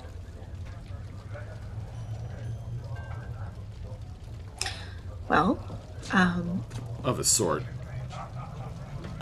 More in the military line. Sense of the word. I see. So much more official channels than the rest of my crew. If you say so.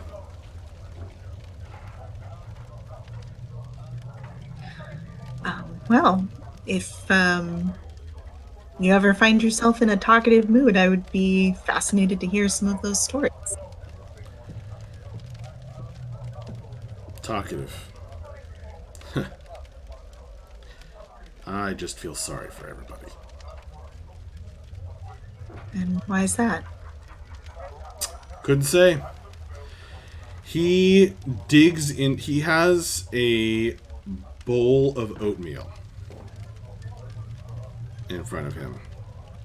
Actually, you took it for oatmeal, and you realize it's gruel. And he dips a spoon into it and gulps it down.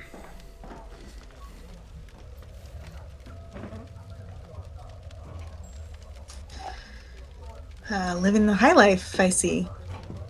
Aren't we all? Well, as I said, if you find yourself interested in talking about your days in the army or anything at all. Oh, sure. And better get working on that talent for the talent show. I think I have that on lock. That's good. All right, I guess I just go over to the half-orc.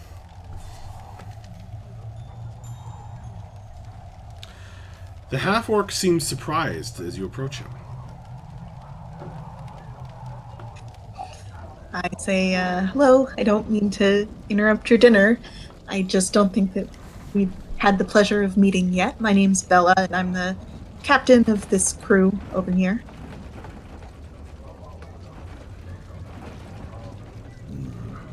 Nice to meet you. I am Rennick. Pleasure to make your acquaintance, Rennick. What brings you to the tower? You don't... Forgive me for making an assumption, but you don't strike me as someone here to do research into powerful enchantment magic. I've been listening to some of the chatter. Sounds like a similar reason to your own. I did not like what some of the people I had nearby were doing. So I put a stop to it. It's a hefty price. But this seems like a safe place. Have you been here long? Not very long. No, I don't think it's been that long. Huh. Well, so far so good. That's encouraging. We don't really know very much about this place, but it sounds like we're It's kindred spirits. nice. Not much like home, but nice. Much nicer than any place we've been in a long, long time. And plenty for all. And she seems to be a very generous host. Do you want to try some roast beast? Thank you for offering. Yes, I'll sit down and try his beef. He carves you off a big slice of meat. It is flavorful and succulent. Those are like two of my favorite words.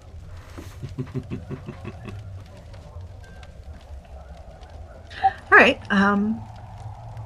So you find yourself currently unemployed? I guess I will return one day when I have my strength back up. And where do you hail from? North. Far north of here. Let's see. I had to run far to get away from enemies. I understand that. Well, we have quite a few people who are looking to depart in a number of different directions from here. So, if you find yourself desirous of traveling companions, I'm sure that you would be able to find someone going in the same direction. That's good. I'll Well, keep that in mind. I'm going to get back to my group, but thank you for sharing your roast beast with me, and it was a real pleasure to make your acquaintance. Tasty. Very. Thank you. And I guess I'll head back to the group. Okay. You've now met all the NPCs. Well, all Yay. the new NPCs. Did we get the half-orc's name? Rennick. Rennick.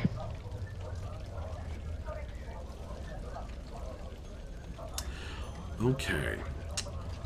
Well, you are enjoying your meal. Everything going absolutely wonderfully. When a voice breaks into your thoughts once again. I hope everybody's been having a good and delicious dinner. But I'm afraid I've got to call in a favor or two. We seem to have a bit of a problem, and it's something I can't take care of all by myself. So, just finish up your meal, wipe your mouths off, and grab your weapons. Thanks, everyone. And that's where we'll take a short break. We will return in 5 minutes or less. But we will just take a very quick break and be right back with more action in the Wildlands. Okie doke.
I'm looking at my spells like,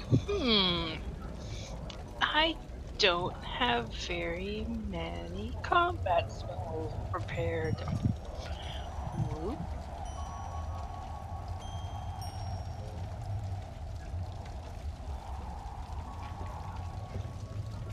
I don't have any combat spells prepared.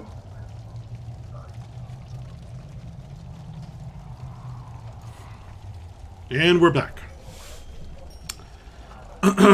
Okay, folks. So, the voice in your the voice of your host just broke into your thoughts about most of the way through dinner.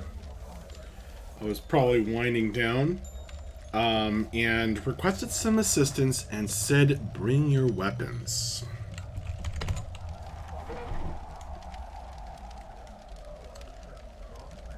I go get my weapon.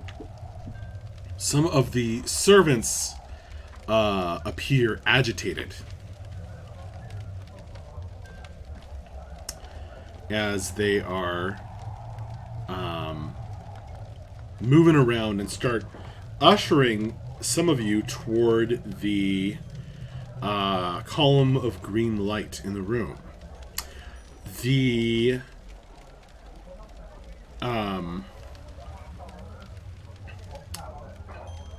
breath. Well, actually, all of you. The servants bring you your weapons. If you left them in the other room, if you didn't have them with you at dinner, which why would you really? They bring them to you. They appear out of the column of light and hand you your sword, your axe, your whatever. Awesome.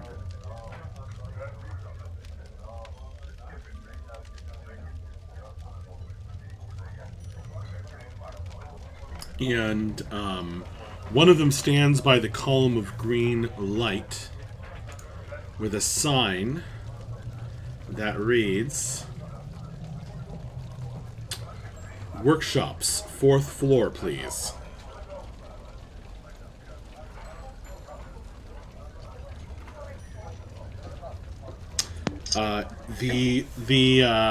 The Rannoch hefts a big double axe and from the guys and says, "We ought to help her out. Let's do this.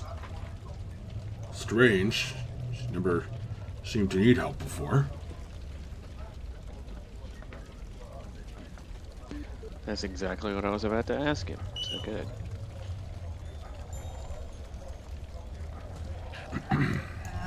Is he the only one who grabs his stuff? The guy with the half metal mustache grabbed a crossbow from one of the servants and says, "That is where our work is located. We have to go and protect it." What about Omok? Is he with us? Omok stands and rather disdainfully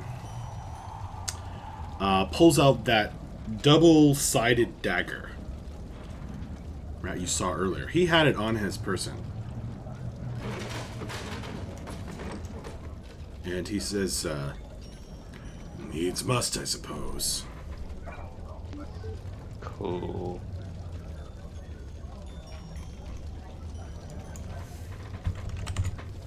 All right, do you guys travel up to the workshops?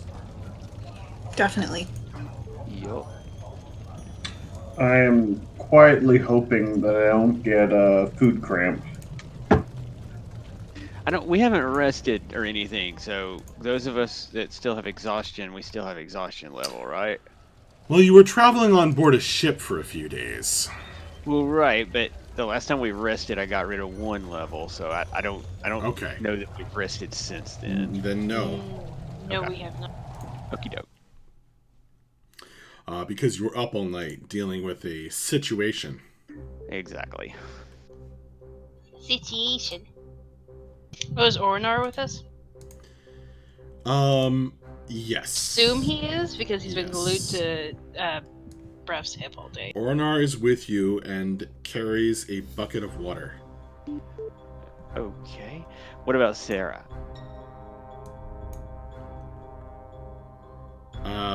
Sarah is with you as well. Dang it.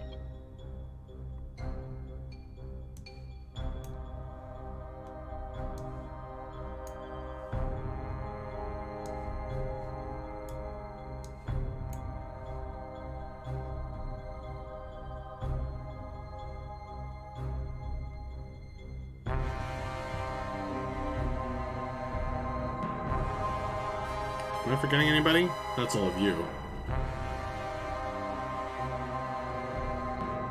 I think that's everybody. That's 5 people. Okay.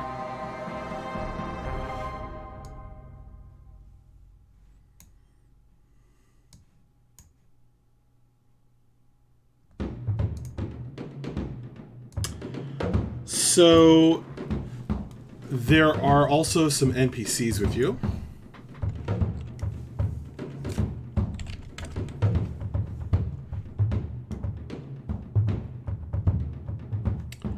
We'll use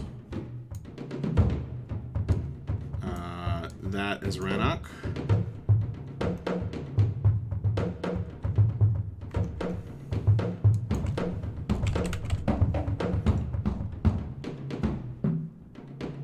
And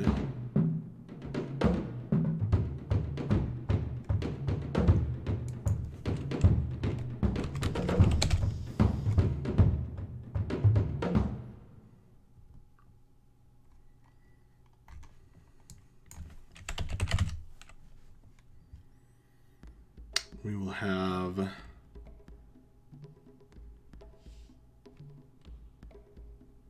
this be Omok.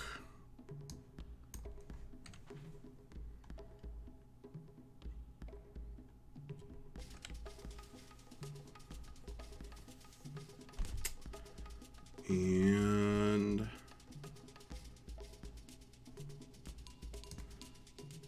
this can be the guy with the mustache.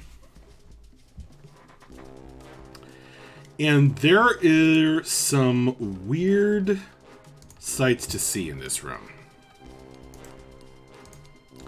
There are floating faces that are flying around the room with this blue stuff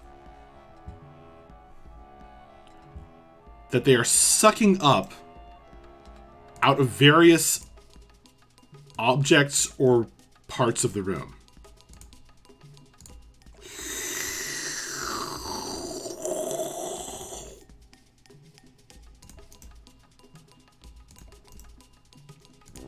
Are they saying, show us what you got? They do not have butt face heads.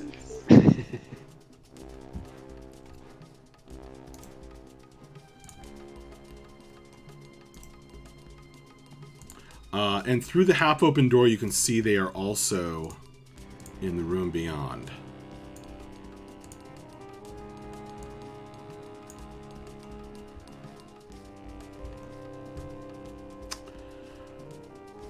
So you alight in this chamber, and you are at the level, basically, of these wooden platforms up here.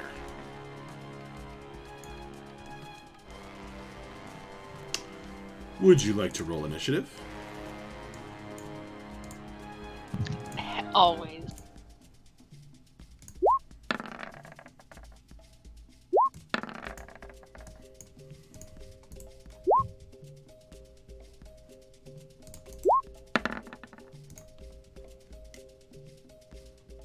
Oh crap. We did pretty good overall. Yeah, Yeah. we actually did.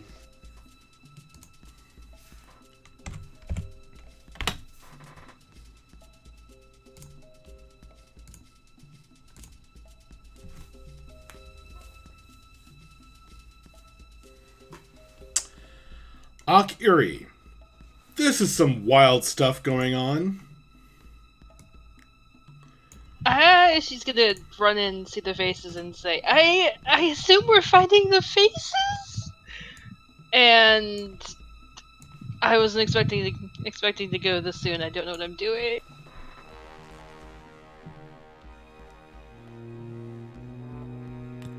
She's gonna shoot one with her crossbow, I guess. Omok says, aye, that we are. Cool. Ensagams. Onsagams. Sorry. Actually, she's going to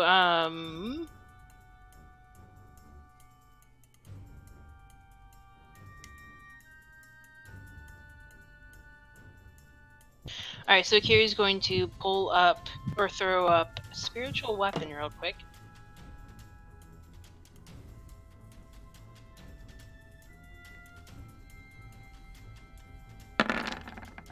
At this guy right here.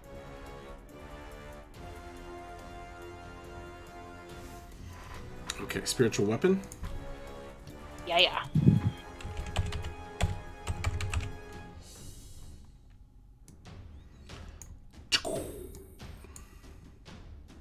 And schmack him. All right. The glowing weapon of your deity appears and slices at the enemy. What does it look like? It's one of it's one of the swords. Oh, are you casting? Oh, I'm sorry.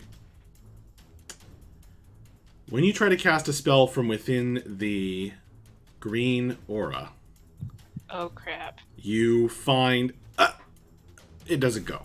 You don't lose the spell. You just can't speak the words or make the motion. Okay. So Akiri is going to be like, well, crap. And You can move out of it, though. yeah, that's the plan. She's gonna move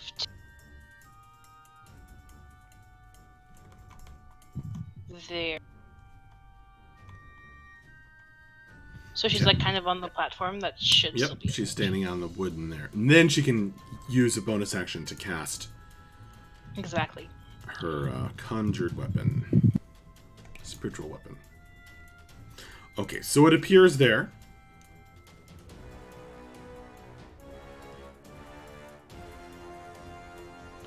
Alright. And attacks. Yep. With a 17.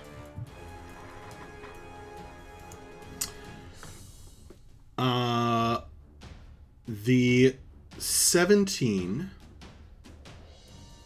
hits it. Sweet. For 10 force damage. Okay. As the weapon, the magical force slices into the enemy. It goes.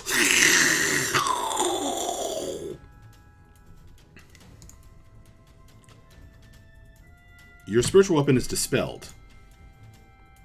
I had a feeling though. This thing gets bigger.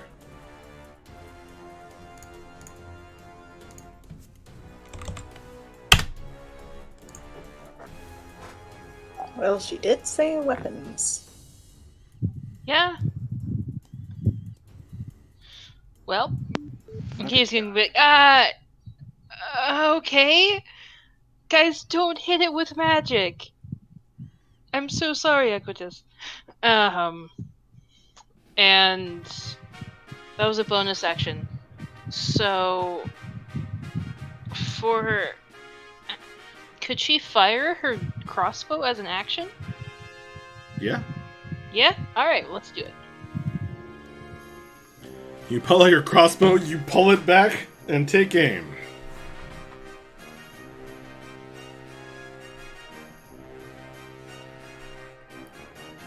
What are you shooting? The same guy I just Okay. tried to schmack. Okay.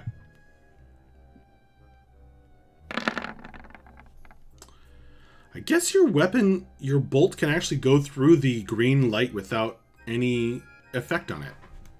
It's not a... Yeah. Yeah. Wow. Not only do you hit, but there's a loud cracking sound as the weapon strikes the face.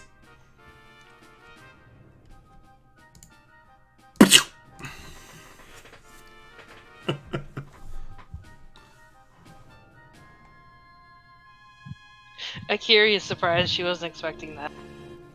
Alright, that's her turn. Bella. Okie doke. I'm going to move out here and draw my bow and shoot at this guy. Got it.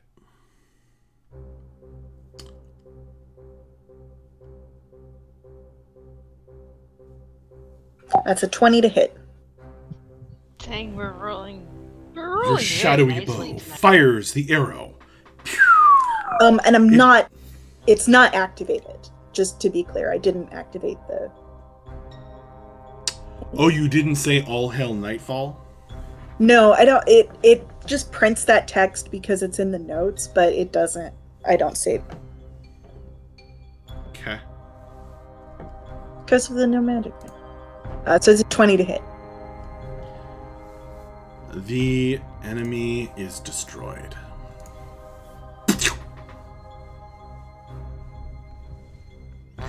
Makes a weird vorp sound as it disappears.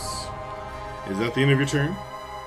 Can I also make an Arcana check and try to figure out what the fuck these things are? Certainly.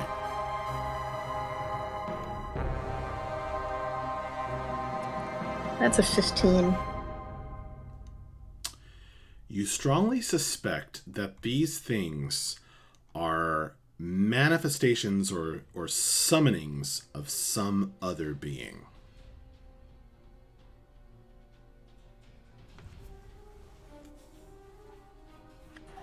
Well, butts. I'll tell everybody, guys. I think that these things might have been summoned. I don't think this is the main. Keep an eye out for any.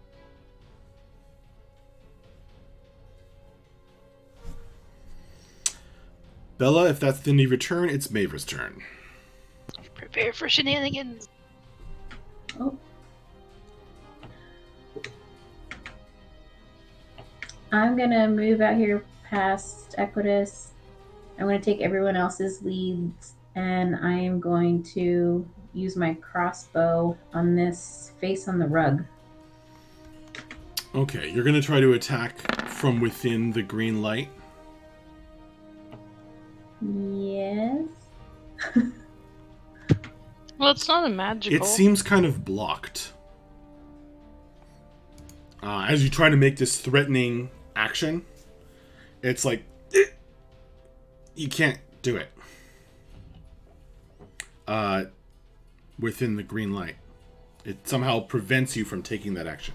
You still haven't used an action, though. Okay. I guess I'll move out here Okay. So you're up on the wooden... and try again. Mm-hmm.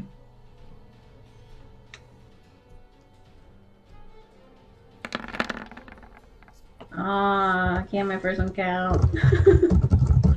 You didn't have to roll again. You could have used the same roll. Oh, okay. Well, then in that case, 22. There you go.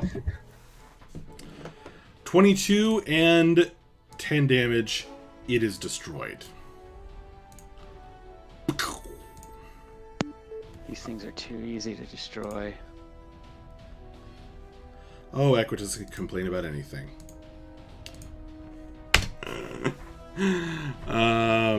If that's the end of Mavra's turn, it is the enemy's turn. They turn and fly toward you.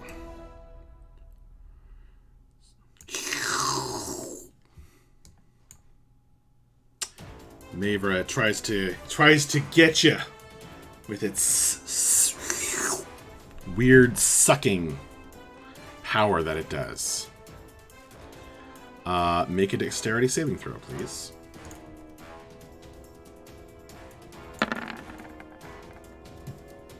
Seven. You will fail. and it kind of sucks.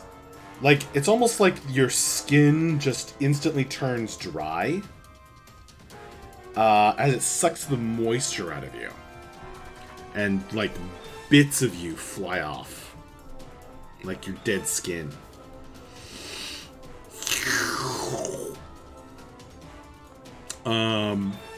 You take 8 points of damage.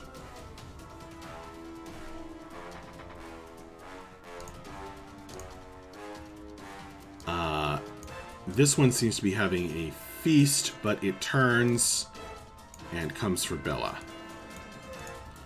Bella, make a dexterity saving throw.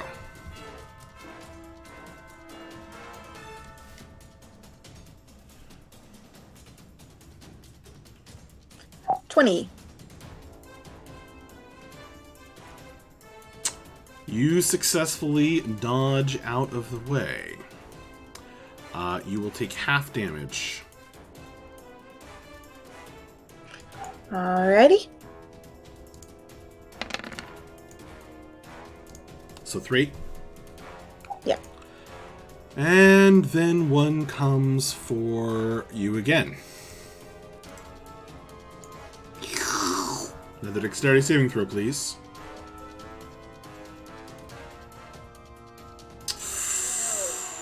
Okay. Oh no. Bella? Yeah. What third level spells do you have prepared? No. Damn it. I don't prepare spells. I'm a bard. I have Do you have ready? fear. That's it? Yeah, I only know one third level spell right now.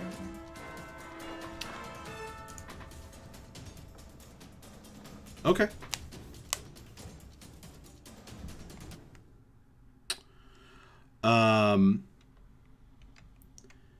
You lose fear. You lose your third level. You lose a third level spell slot. Congratulations, Bella. Fear has no power over you. Do you have another spell slot? I guess you could still cast fear. You Yeah, have no power. I have two. Okay, yeah. So it's still ready. You just lost a spell slot. For a second, I thought I was in 3-5. Right. You lose your third. You lose a third level spell slot. It's if you cast it or something. It's gone. Well, Also, this crap. thing grows in size.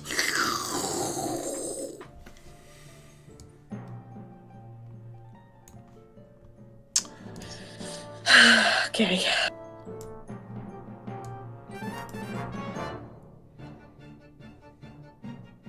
This one comes for Akiri. I had a feeling it might.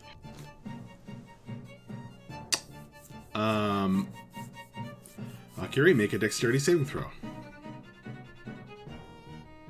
It flies up toward you. 17, you will take half damage. 3 points. Wiki. Akiri, make another save. Text again? Yep.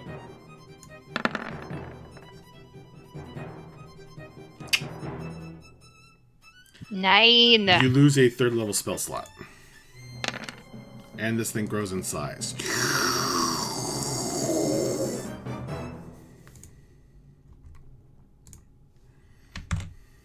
Well.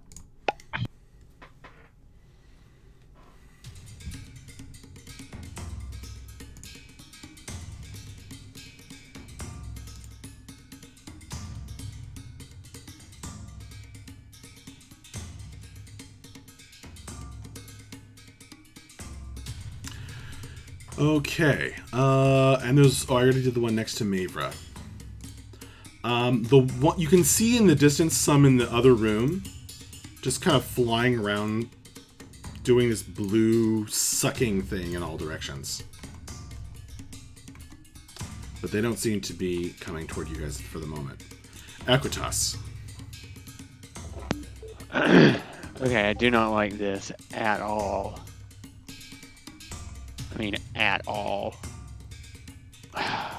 Fart. Balls. Okay, I'm going to... I'm going to step over here next to this one. And That would be in its space. Well, okay, then over... Come on, guys.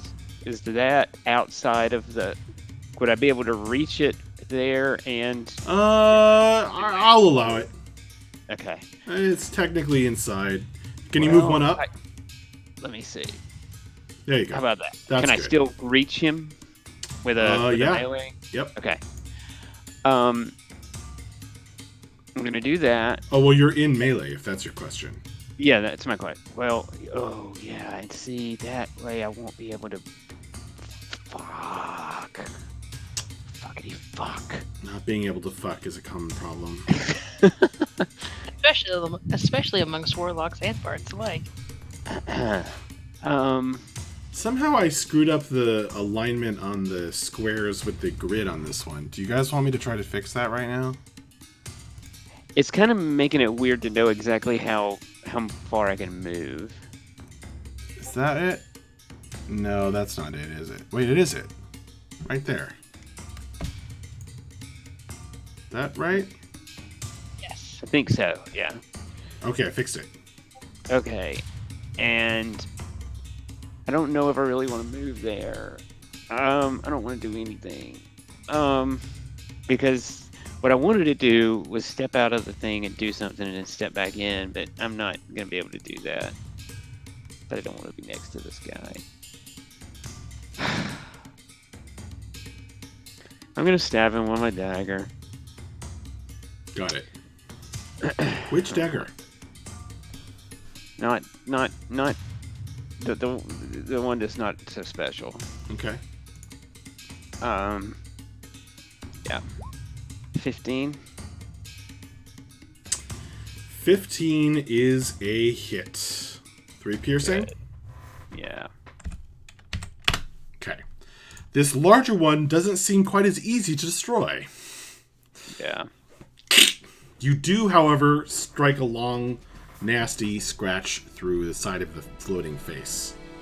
Okay. And I'm done. Breath. So, if I were to move next to Akiri, give me back to select mode, right here-ish, would I be in range to strike both faces? You would be in melee range. Yes. Okay, so I'm going to move there. Hi, Akiri. However, then you find that you cannot attack from within the green thing. Oh, because I'm in the green light. Dang it. Go up behind me so we're like back to back. Could I scooch past her? Then you would be jumping off the edge of that raised wooden platform. How high up is it?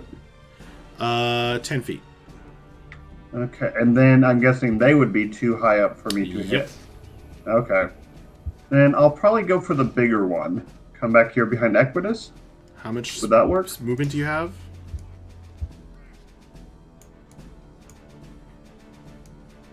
What's your speed? 30, 40, 40. Oh, 40? Okay, you're good. Yeah. And then I will bonus action rage and attack this fellow twice. Wait, I think the grid's weird. Yeah, let me fix it. What the hell? Why did they set it to 2.5 feet? Yeah, I was thinking when I was trying to figure out my movement, where it was like, Okay. wait. I really wish I had said I was attacking recklessly, but I didn't, so I'm not. And so I'm guessing those will both miss. That's a bummer. Those both miss. Bref is so discombobulated by the weirdness of all this that he is just swinging wildly and forgetting to be reckless about it. He's swinging cautiously. And It's So just like, reckless. he's like got penguin arms right now. If that's the end of Bref's turn, then Akiri.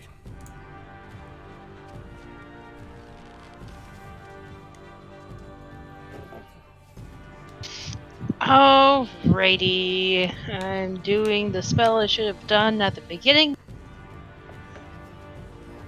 I am casting Bless on...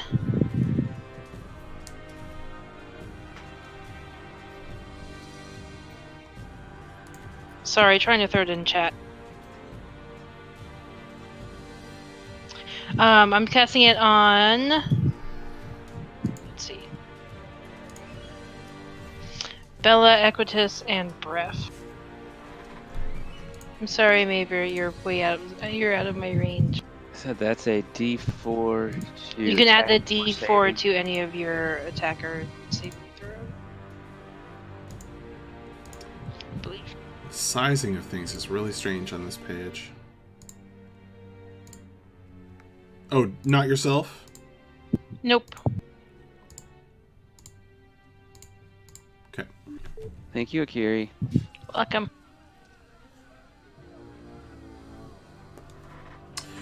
If that's the end of your turn, Bella. All right, I'm gonna shoot this little jerk in the face. Okay. In melee, if you're using a ranged weapon, it'll be at disadvantage. But you can add the D4. I will.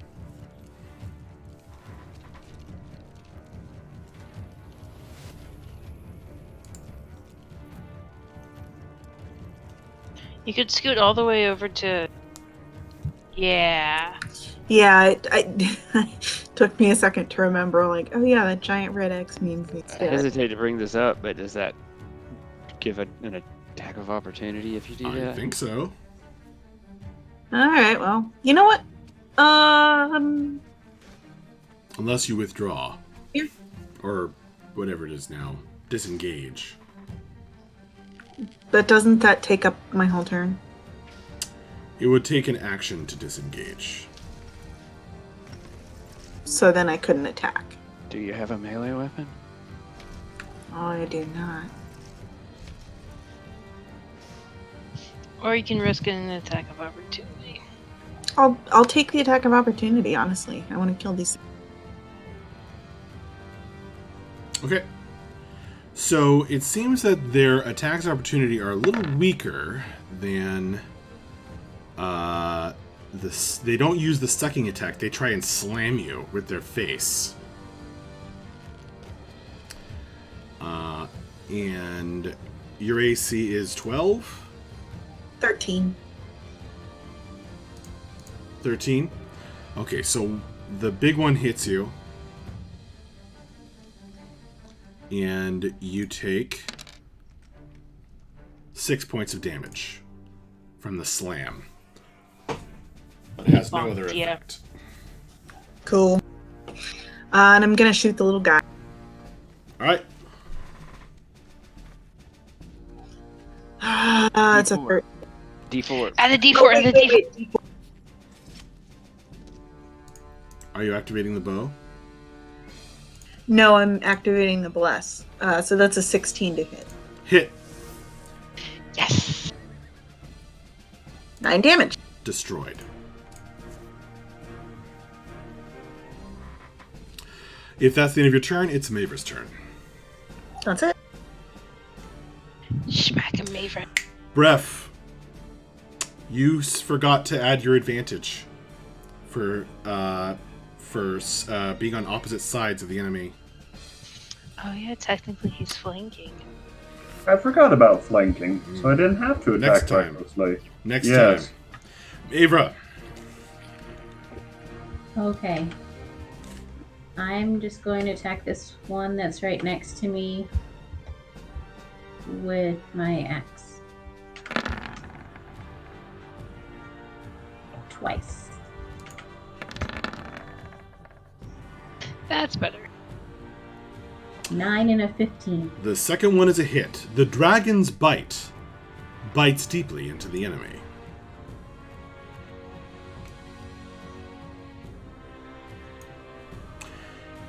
12 damage destroys it. And that's the end of my turn. Okay.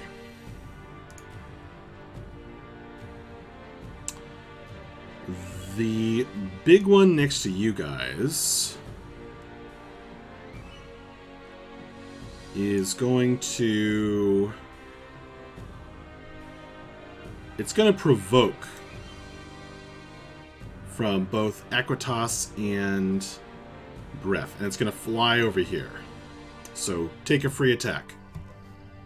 Aquitas and Breath with your melee weapons.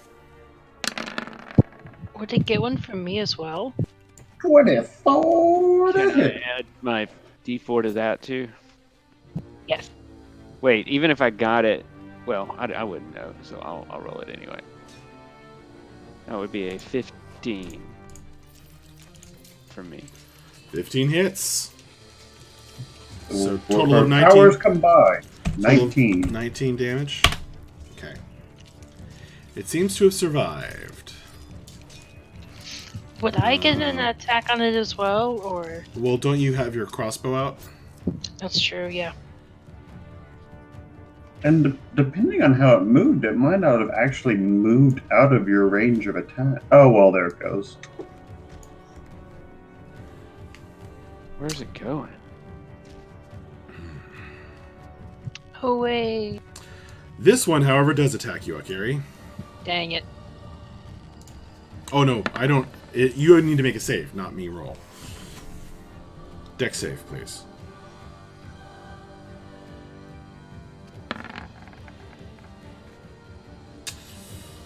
$12. I should have blessed myself. That is a failure. You will take 5 points of damage, lose your highest level spell slot. So, another third level spell slot, I think, if you have one left. Yeah. So yeah, don't die, guys, because Revivify is. And it grows. Wow, you're even uglier, bigger. This is why Kiri isn't a bard. Okay.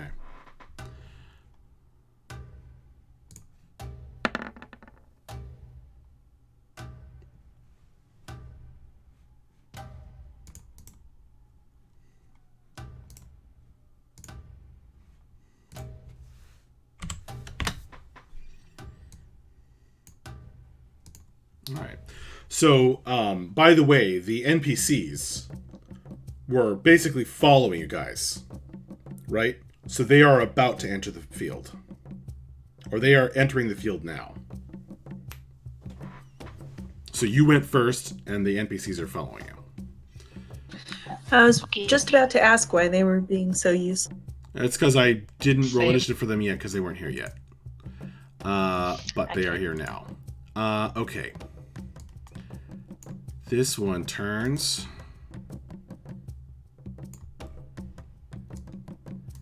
And flies through this door. It pushes these doors open.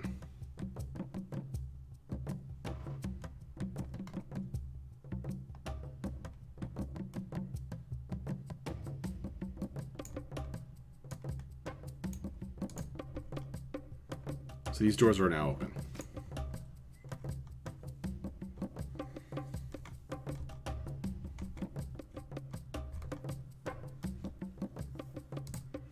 Equitas. Alrighty. I'm going to. I don't like this, but I'm going to come down here. Am I? Yeah. You'd have to jump off there.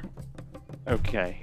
Can I do that? Is that cool? Also that space is in its space, I'm That's afraid. in its space. Then I'll come back here. How about that? Alright, so you're jumping off the edge. Yes. Make an acrobatics check. Oh, good. I'm so good at those. D4. Ah, that's right.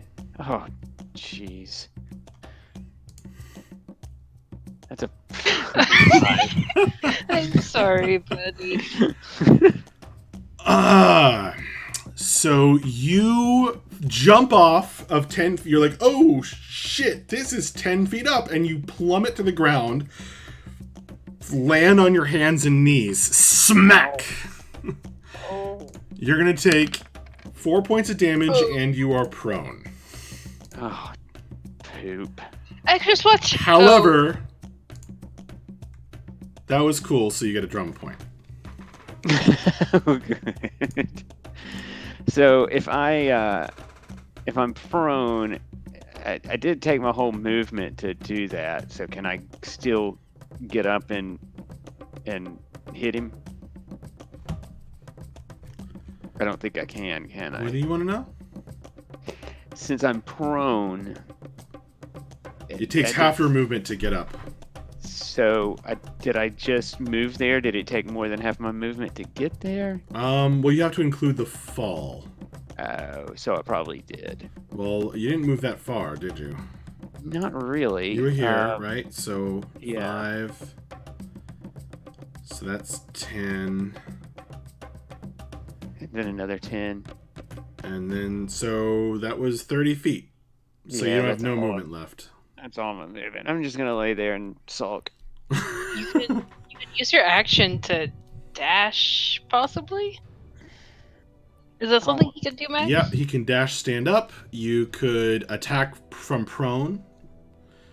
Can I melee attack? Just You can wave melee the attack middle from finger prone with at it. disadvantage. With disadvantage. Well, I might as well. What the hell else am I going to do? Isn't the face 10 feet up? And I really am serious. Add a resource on your character sheet, drama points, and give yourself 1. What does that do? It's a new house rule I'm implementing. I'll explain it later. Sweet. Okay, cool. I will add that. All right. So then I will let me add that real quick. 1. Okay, and I am going to attack him from the prone position at disadvantage. With bless. Right. Well, that's a 21. Hang on. Isn't bless concentration? 10. Yes. Can you make a constitution save for me real quick? Ah, poopy. Come on, you can do this. 10? You took less than 10 damage, didn't you? Yeah. Yep, it's still up. Good. So that's a 10, but I'm going to roll my d4. See what. Well, I doubt. Well, we'll see. Not all of the glowing faces are 10 feet up. I'll mark the ones that are, Danielle. With my usual wing symbol, and this is the number of squares up they are. So I think only this guy is up, actually, right now. The rest aren't that high. So then could I reach him from prone? This guy? Yeah. Yes. Okay. Sorry, he's actually 10 feet tall. So, and he grew downward from where Akiri is. Gotcha. So, I guess none of them are technically out of reach. Okay. All right. Well, that was a 13 with disadvantage. D4. 13 with disadvantage. Wait, 4. you mean 13 after I that? did. Okay. Yeah, Okay, I rolled okay. a 4. Yeah, Okay, that is a hit. Oh, sweet. So that's a big old 2 points of damage. Okay. And that's it. Okay, you deflate him slightly, like a pricked balloon. Breath. Okay, I'm gonna see if I can try something. You can tell me if this would be doable. I'm envisioning running Yes, please. and jumping and like Please. striking him in the air as I jump past him. Certainly. Heck yes, that's amazing. Are you But you jumping would have over to. Akiri? You will have to jump over Akiri to do that, right? Oh, that's gonna be. Or I guess you're thinking you could move through her space and then jump. That's Jump my over hope, space. like kind of Akiri will scoot out of the way of a raging barbarian any day of the year. like shoulder next to her and jump. All right, make an acrobatics check. Okay. Athletics. We'll see how this Athletics. goes. Athletics. Oh, athletics. Oh, great. So I'll have advantage on this. Okay. Now make an 14. acrobatics check. I do not have advantage on this. Oh! Unfortunately. Oh! The jump looks amazing. Yeah. The jump, you will clear the enemy. You'll be able to make an attack, but with acrobatics, you are making this awkward below your butt swing, and it will be at disadvantage. You will get a D4 though. Yep. And will that balance out because of the flanking? Reckless flanking. No, because you're making the attack in the air, aren't you? That's true. Yeah. Okay. Oh, before can I bonus action before this happens? Make a charisma check to turn on my sword. You already rolled this. Sure. Okay. It doesn't matter. I got a low roll anyway, but that's a 16 to hit with no bonuses. Okay. That is still a hit. And I don't need it. So you get a drama 14 point. That was pretty damage. cool.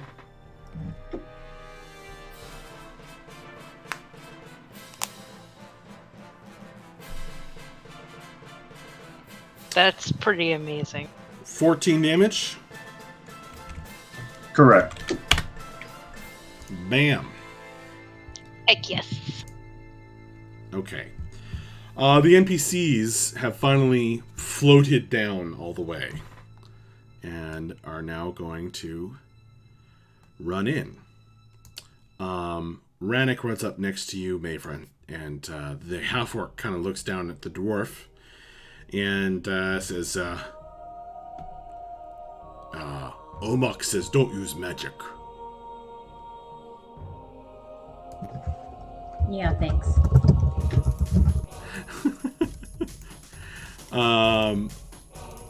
And he will run all the way down here.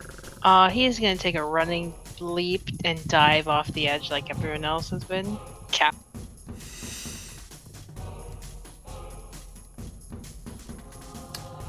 Omok with his dagger, his double dagger, is gonna move over here. And he is gonna cast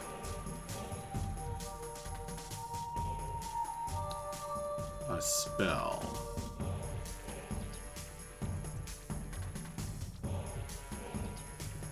He casts a spell that causes icy armor to flow around his body.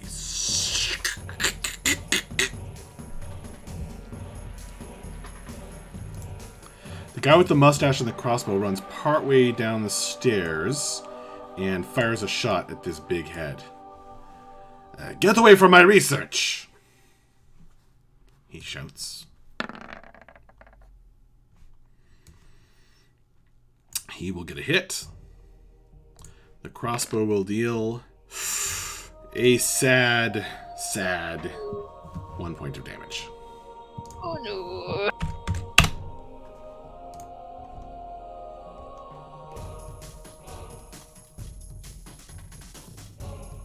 Akira, you feel this cold. Equitas, you feel it too, emanating from Omok's icy armor. Akiri, it's your turn. He's too close.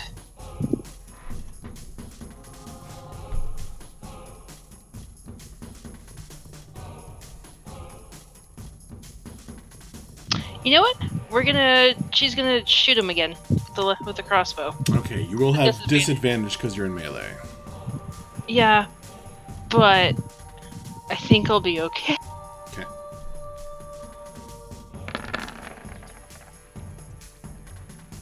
Yeah, I'm fine. 11 points of damage. Or sorry, it was a 17 to hit at disadvantage. That hits. 11 points of damage is correct. Choom, choom. This thing has like holes in the face. and in the blue glow that is constantly flowing into its mouth. And it looks heavily damaged. Bella.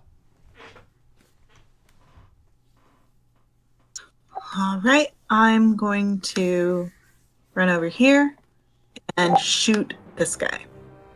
Okay.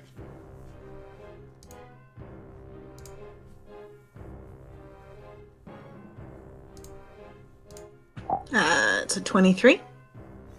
That's a hit. 6 damage. Ooh, this one is extremely heavily damaged. You've torn another hole in it with your arrow. Cool. Mavra.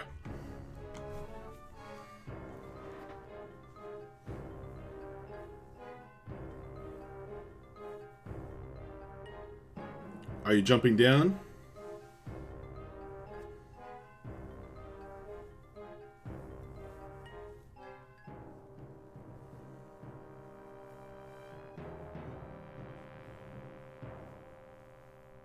Oh, I was talking but pushing the wrong button. Oh no. No worries. I went down the stairs Oh, okay. and I double clicked, or I clicked and dashed. Got it. And that's the end of my turn. Got it. All right. I thought you were gonna backstab Bella. Hey, as you run through these tables, Maverick, you notice that most of them are actually a good height for you.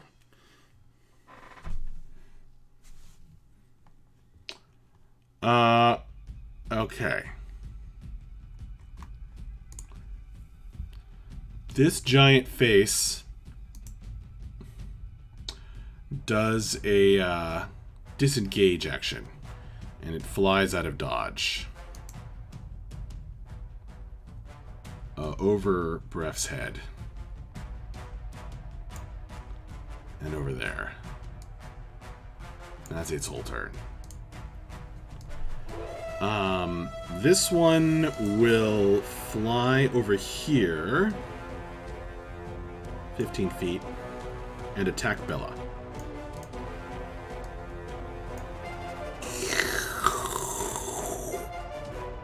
Go ahead and make a dexterity saving throw. Actually, this is a big one. It hits both of you, Bella and Mavra. Both of you make dexterity saving throws. That's a 9.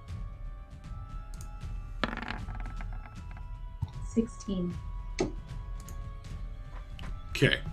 Mavra, you succeed and take half of 6 for 3.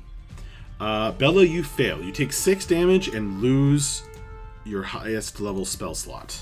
Or one of your highest level spell slots.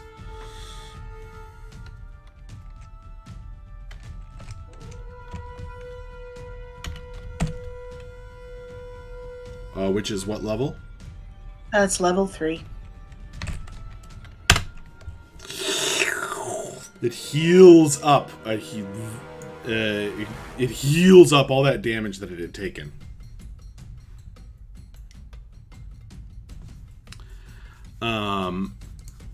Equitas.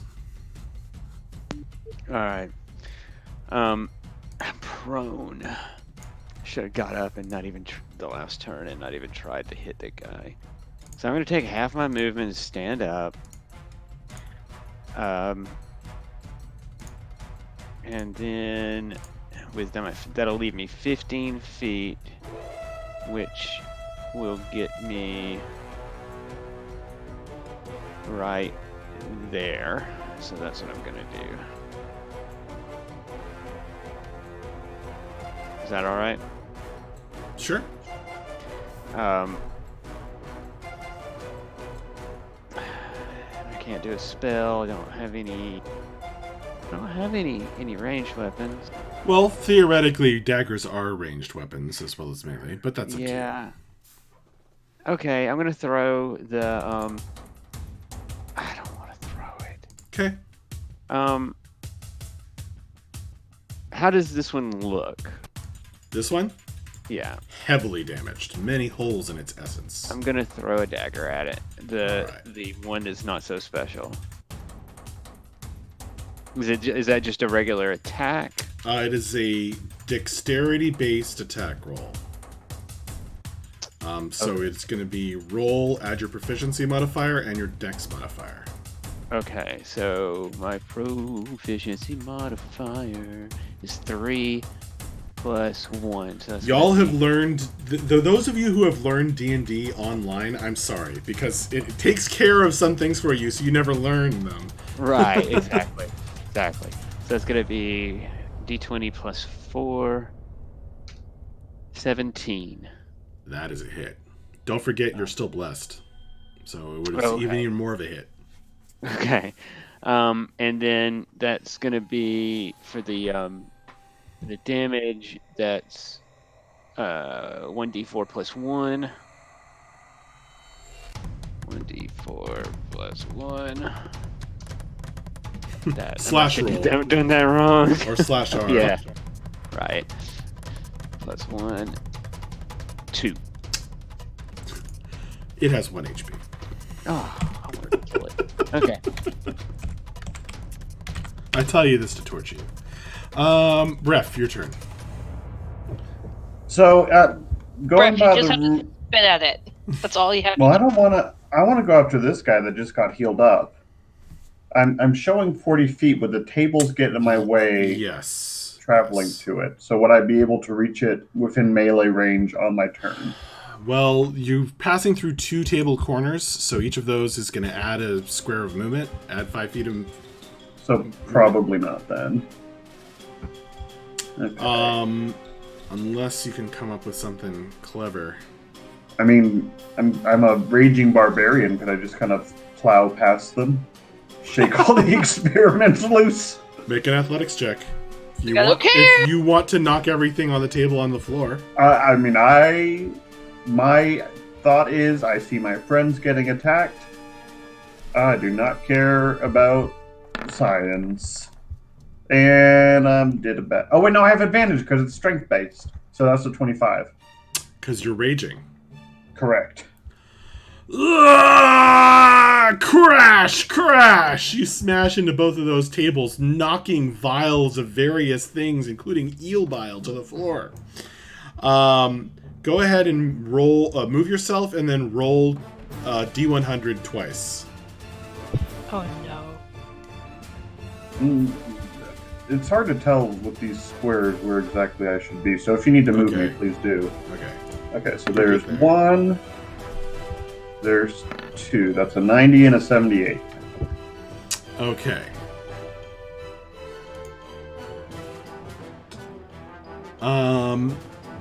The bile splashes out.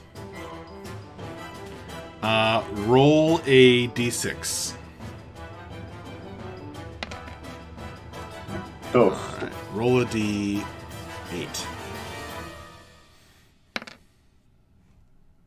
Place. Alright. The acid burns through this end of the table, but no one is harmed. Okay. So having caused some chaos and destruction, you now get some attacks. So, a question about my current weapon. It says as a bonus action, you can make the charisma check, and if you get 10, etc., up to a certain amount for 1 minute. If I do not get that, can I still not make a second check until a minute has passed? Or could I make another charisma check this turn to try and activate its bonuses? Is there a limit on how often you can try the charisma check? Correct, that's what I'm asking. Got it. I don't think I wrote that on the card, did I? Yeah, so it's unclear. Let me. This is what I have copied, and so what I'm wondering is if the 1 minute for the plus bonuses, if that would also preclude a 1 minute penalty for a failed check. I can't pull up your card that's in your hand without stealing it, but you can just look at the card as well. Oh, let me see.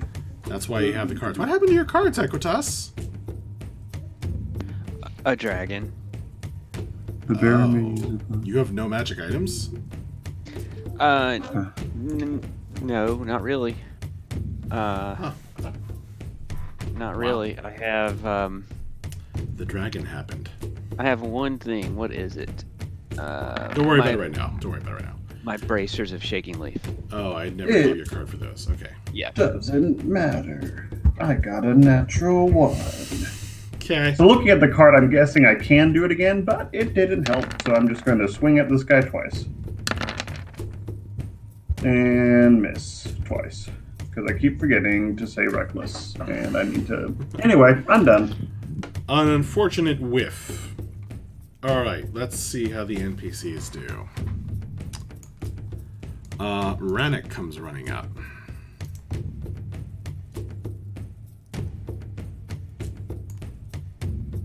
He makes it there and swings his double axe.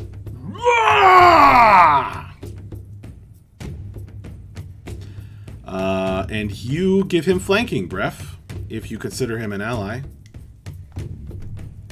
I do.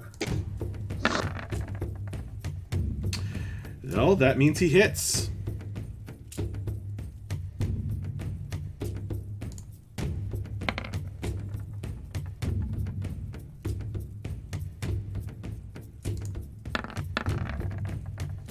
And hits again.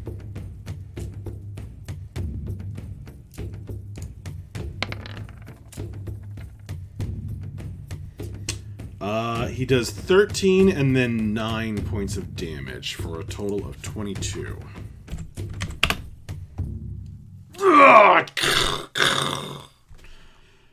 Swinging the crazy double axe at him.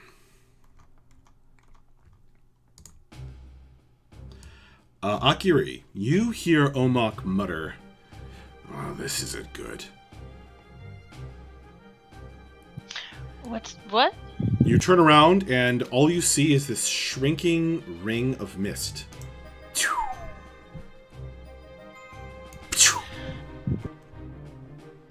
Misty Step. I love that. He swings the double dagger at this thing.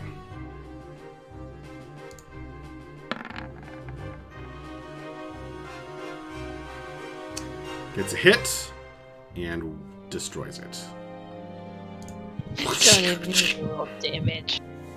Well, has very little HP left. But he just stabs through it and says, looks at Equitas and nods. And then scratches his unshaven face. Give him a solidarity fist. This guy in the back with the mustache is going to fire a crossbow bolt at this thing. He will hit. And deal 4 damage to it.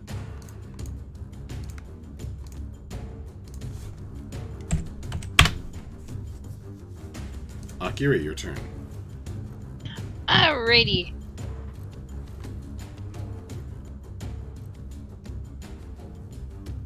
Is this... Anyways, is the last remaining face... Is that within range of a light crossbow? Probably. Oh, yeah. Easily. Alright, she isn't even gonna, like, move. She's just gonna fire. You got it.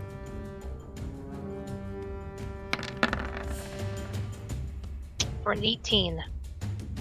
That's a hit. 7 damage. Yep. That is exactly enough to destroy it. Heck yeah! There are no more currently in the room with you guys. And as you spill into the next room, you discover that they have mostly moved off to the side and are passing through these doors over here. Would anyone like to follow them? I think cautiously. There is an open archway to the night sky out this way, Yeah, I was gonna where say we you should can probably... see the ship that you were formerly flying on being repaired by just crawling all over it many servants. Faceless servants. Yeah, let's go check on them and the very magical ship. Good idea. Do you want to go through this door where these faces are traveling? If that's where we're going. I would like to follow. Are the faces going outside? No, they are going through this door off the side of this Oh. star-filled room. I'm trying to signal think it we over should- here. Yeah. Never I got mind. We should probably follow the faces then. I thought they were going out to the ship, which would have been very No, bad. no. We should, They are we going should the follow other the direction. faces. Yeah, I think we should follow the faces. Okay. Follow the face. That sounds like a good album title.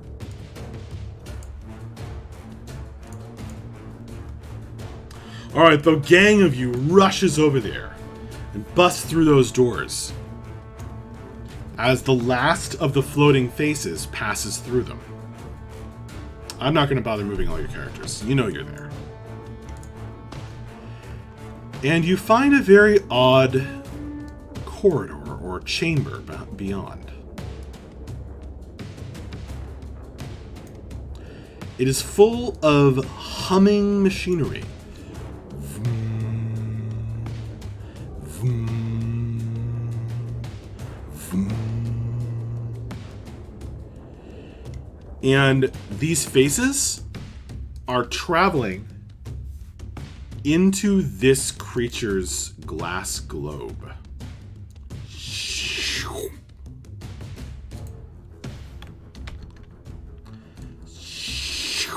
And disappearing, as if absorbed by it. It is a many-armed, multiple-eyed, monstrous creature in a very small glass dome. And this room is lined with other similar such monstrosities. Some of them look like spiders. Others look like just various twisted and alien beings. None of them look like normal things. And there's this machinery that they're all kind of hooked up to that glows with multiple bands of metal. Vroom, vroom. And as you enter the room, you notice two things. One, that these faces are kind of shrinking down and being pulled through a tiny crack in the glass dome. This glass dome. And every time they pass in and are absorbed by it, there's this light that travels from this spot and around the room. Just kind of like through the metal bands. Vroom, vroom. I hope that makes sense. There's all these runes that are lighting up in these metal bands that are kind of passing their light to each other around the room. And the second thing you notice is a voice.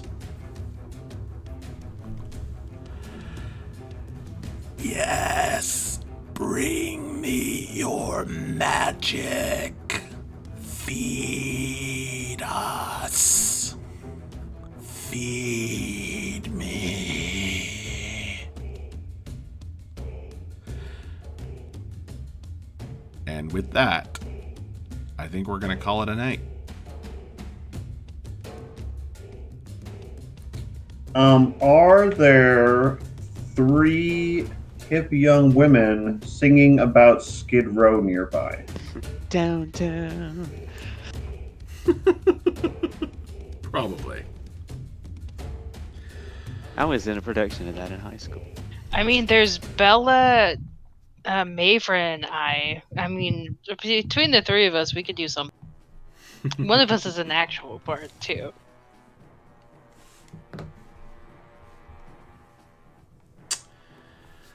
I want a bagpipe rendition of Suddenly Seymour. Right. Yeah. Somewhere that's green. And we used to travel with a plant person. That's true. Cordy is basically that plant. Yeah, she's Audrey too. Well, this thing does not look like a plant. It has many legs, pincers, many eyes in its green carapace. And, oh, the faces appear on its carapace as it resorbs them. Max, what are you doing to us? Who hurt you as a child? Kate, what? Is he always like this? Yeah. What? I guess I was always into making up cool monsters, if that's what you mean. Oh, so this is your doing then? I was usually the monster in the game. In That games. that doesn't surprise me at all. It's a Is this funny why you were response. giggling earlier before? Is this why you were giggling before like the session started? Because you saw this and you're like, oh yeah, I made a monstrosity. It's I was beautiful. giggling about something. It's like actually worse than you know. We were at the park with Rosie today, and we're driving down 66, and he just starts giggling. And I'm like, what's going on? And he's like, Dungeons and Dragons. Yeah, Oh, that's not no. unsettling at all. that. I will say I was thinking about today's session.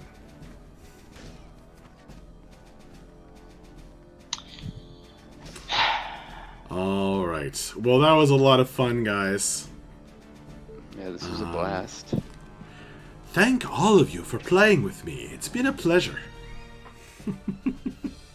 What accent is that? I'm just like trying to figure out what is going on with her voice. Mixture of Irish and Russian. I was gonna say, it's not like I got some Irish in it. Here's some Irish for sure. Oh, I have a terrible Irish accent, I do.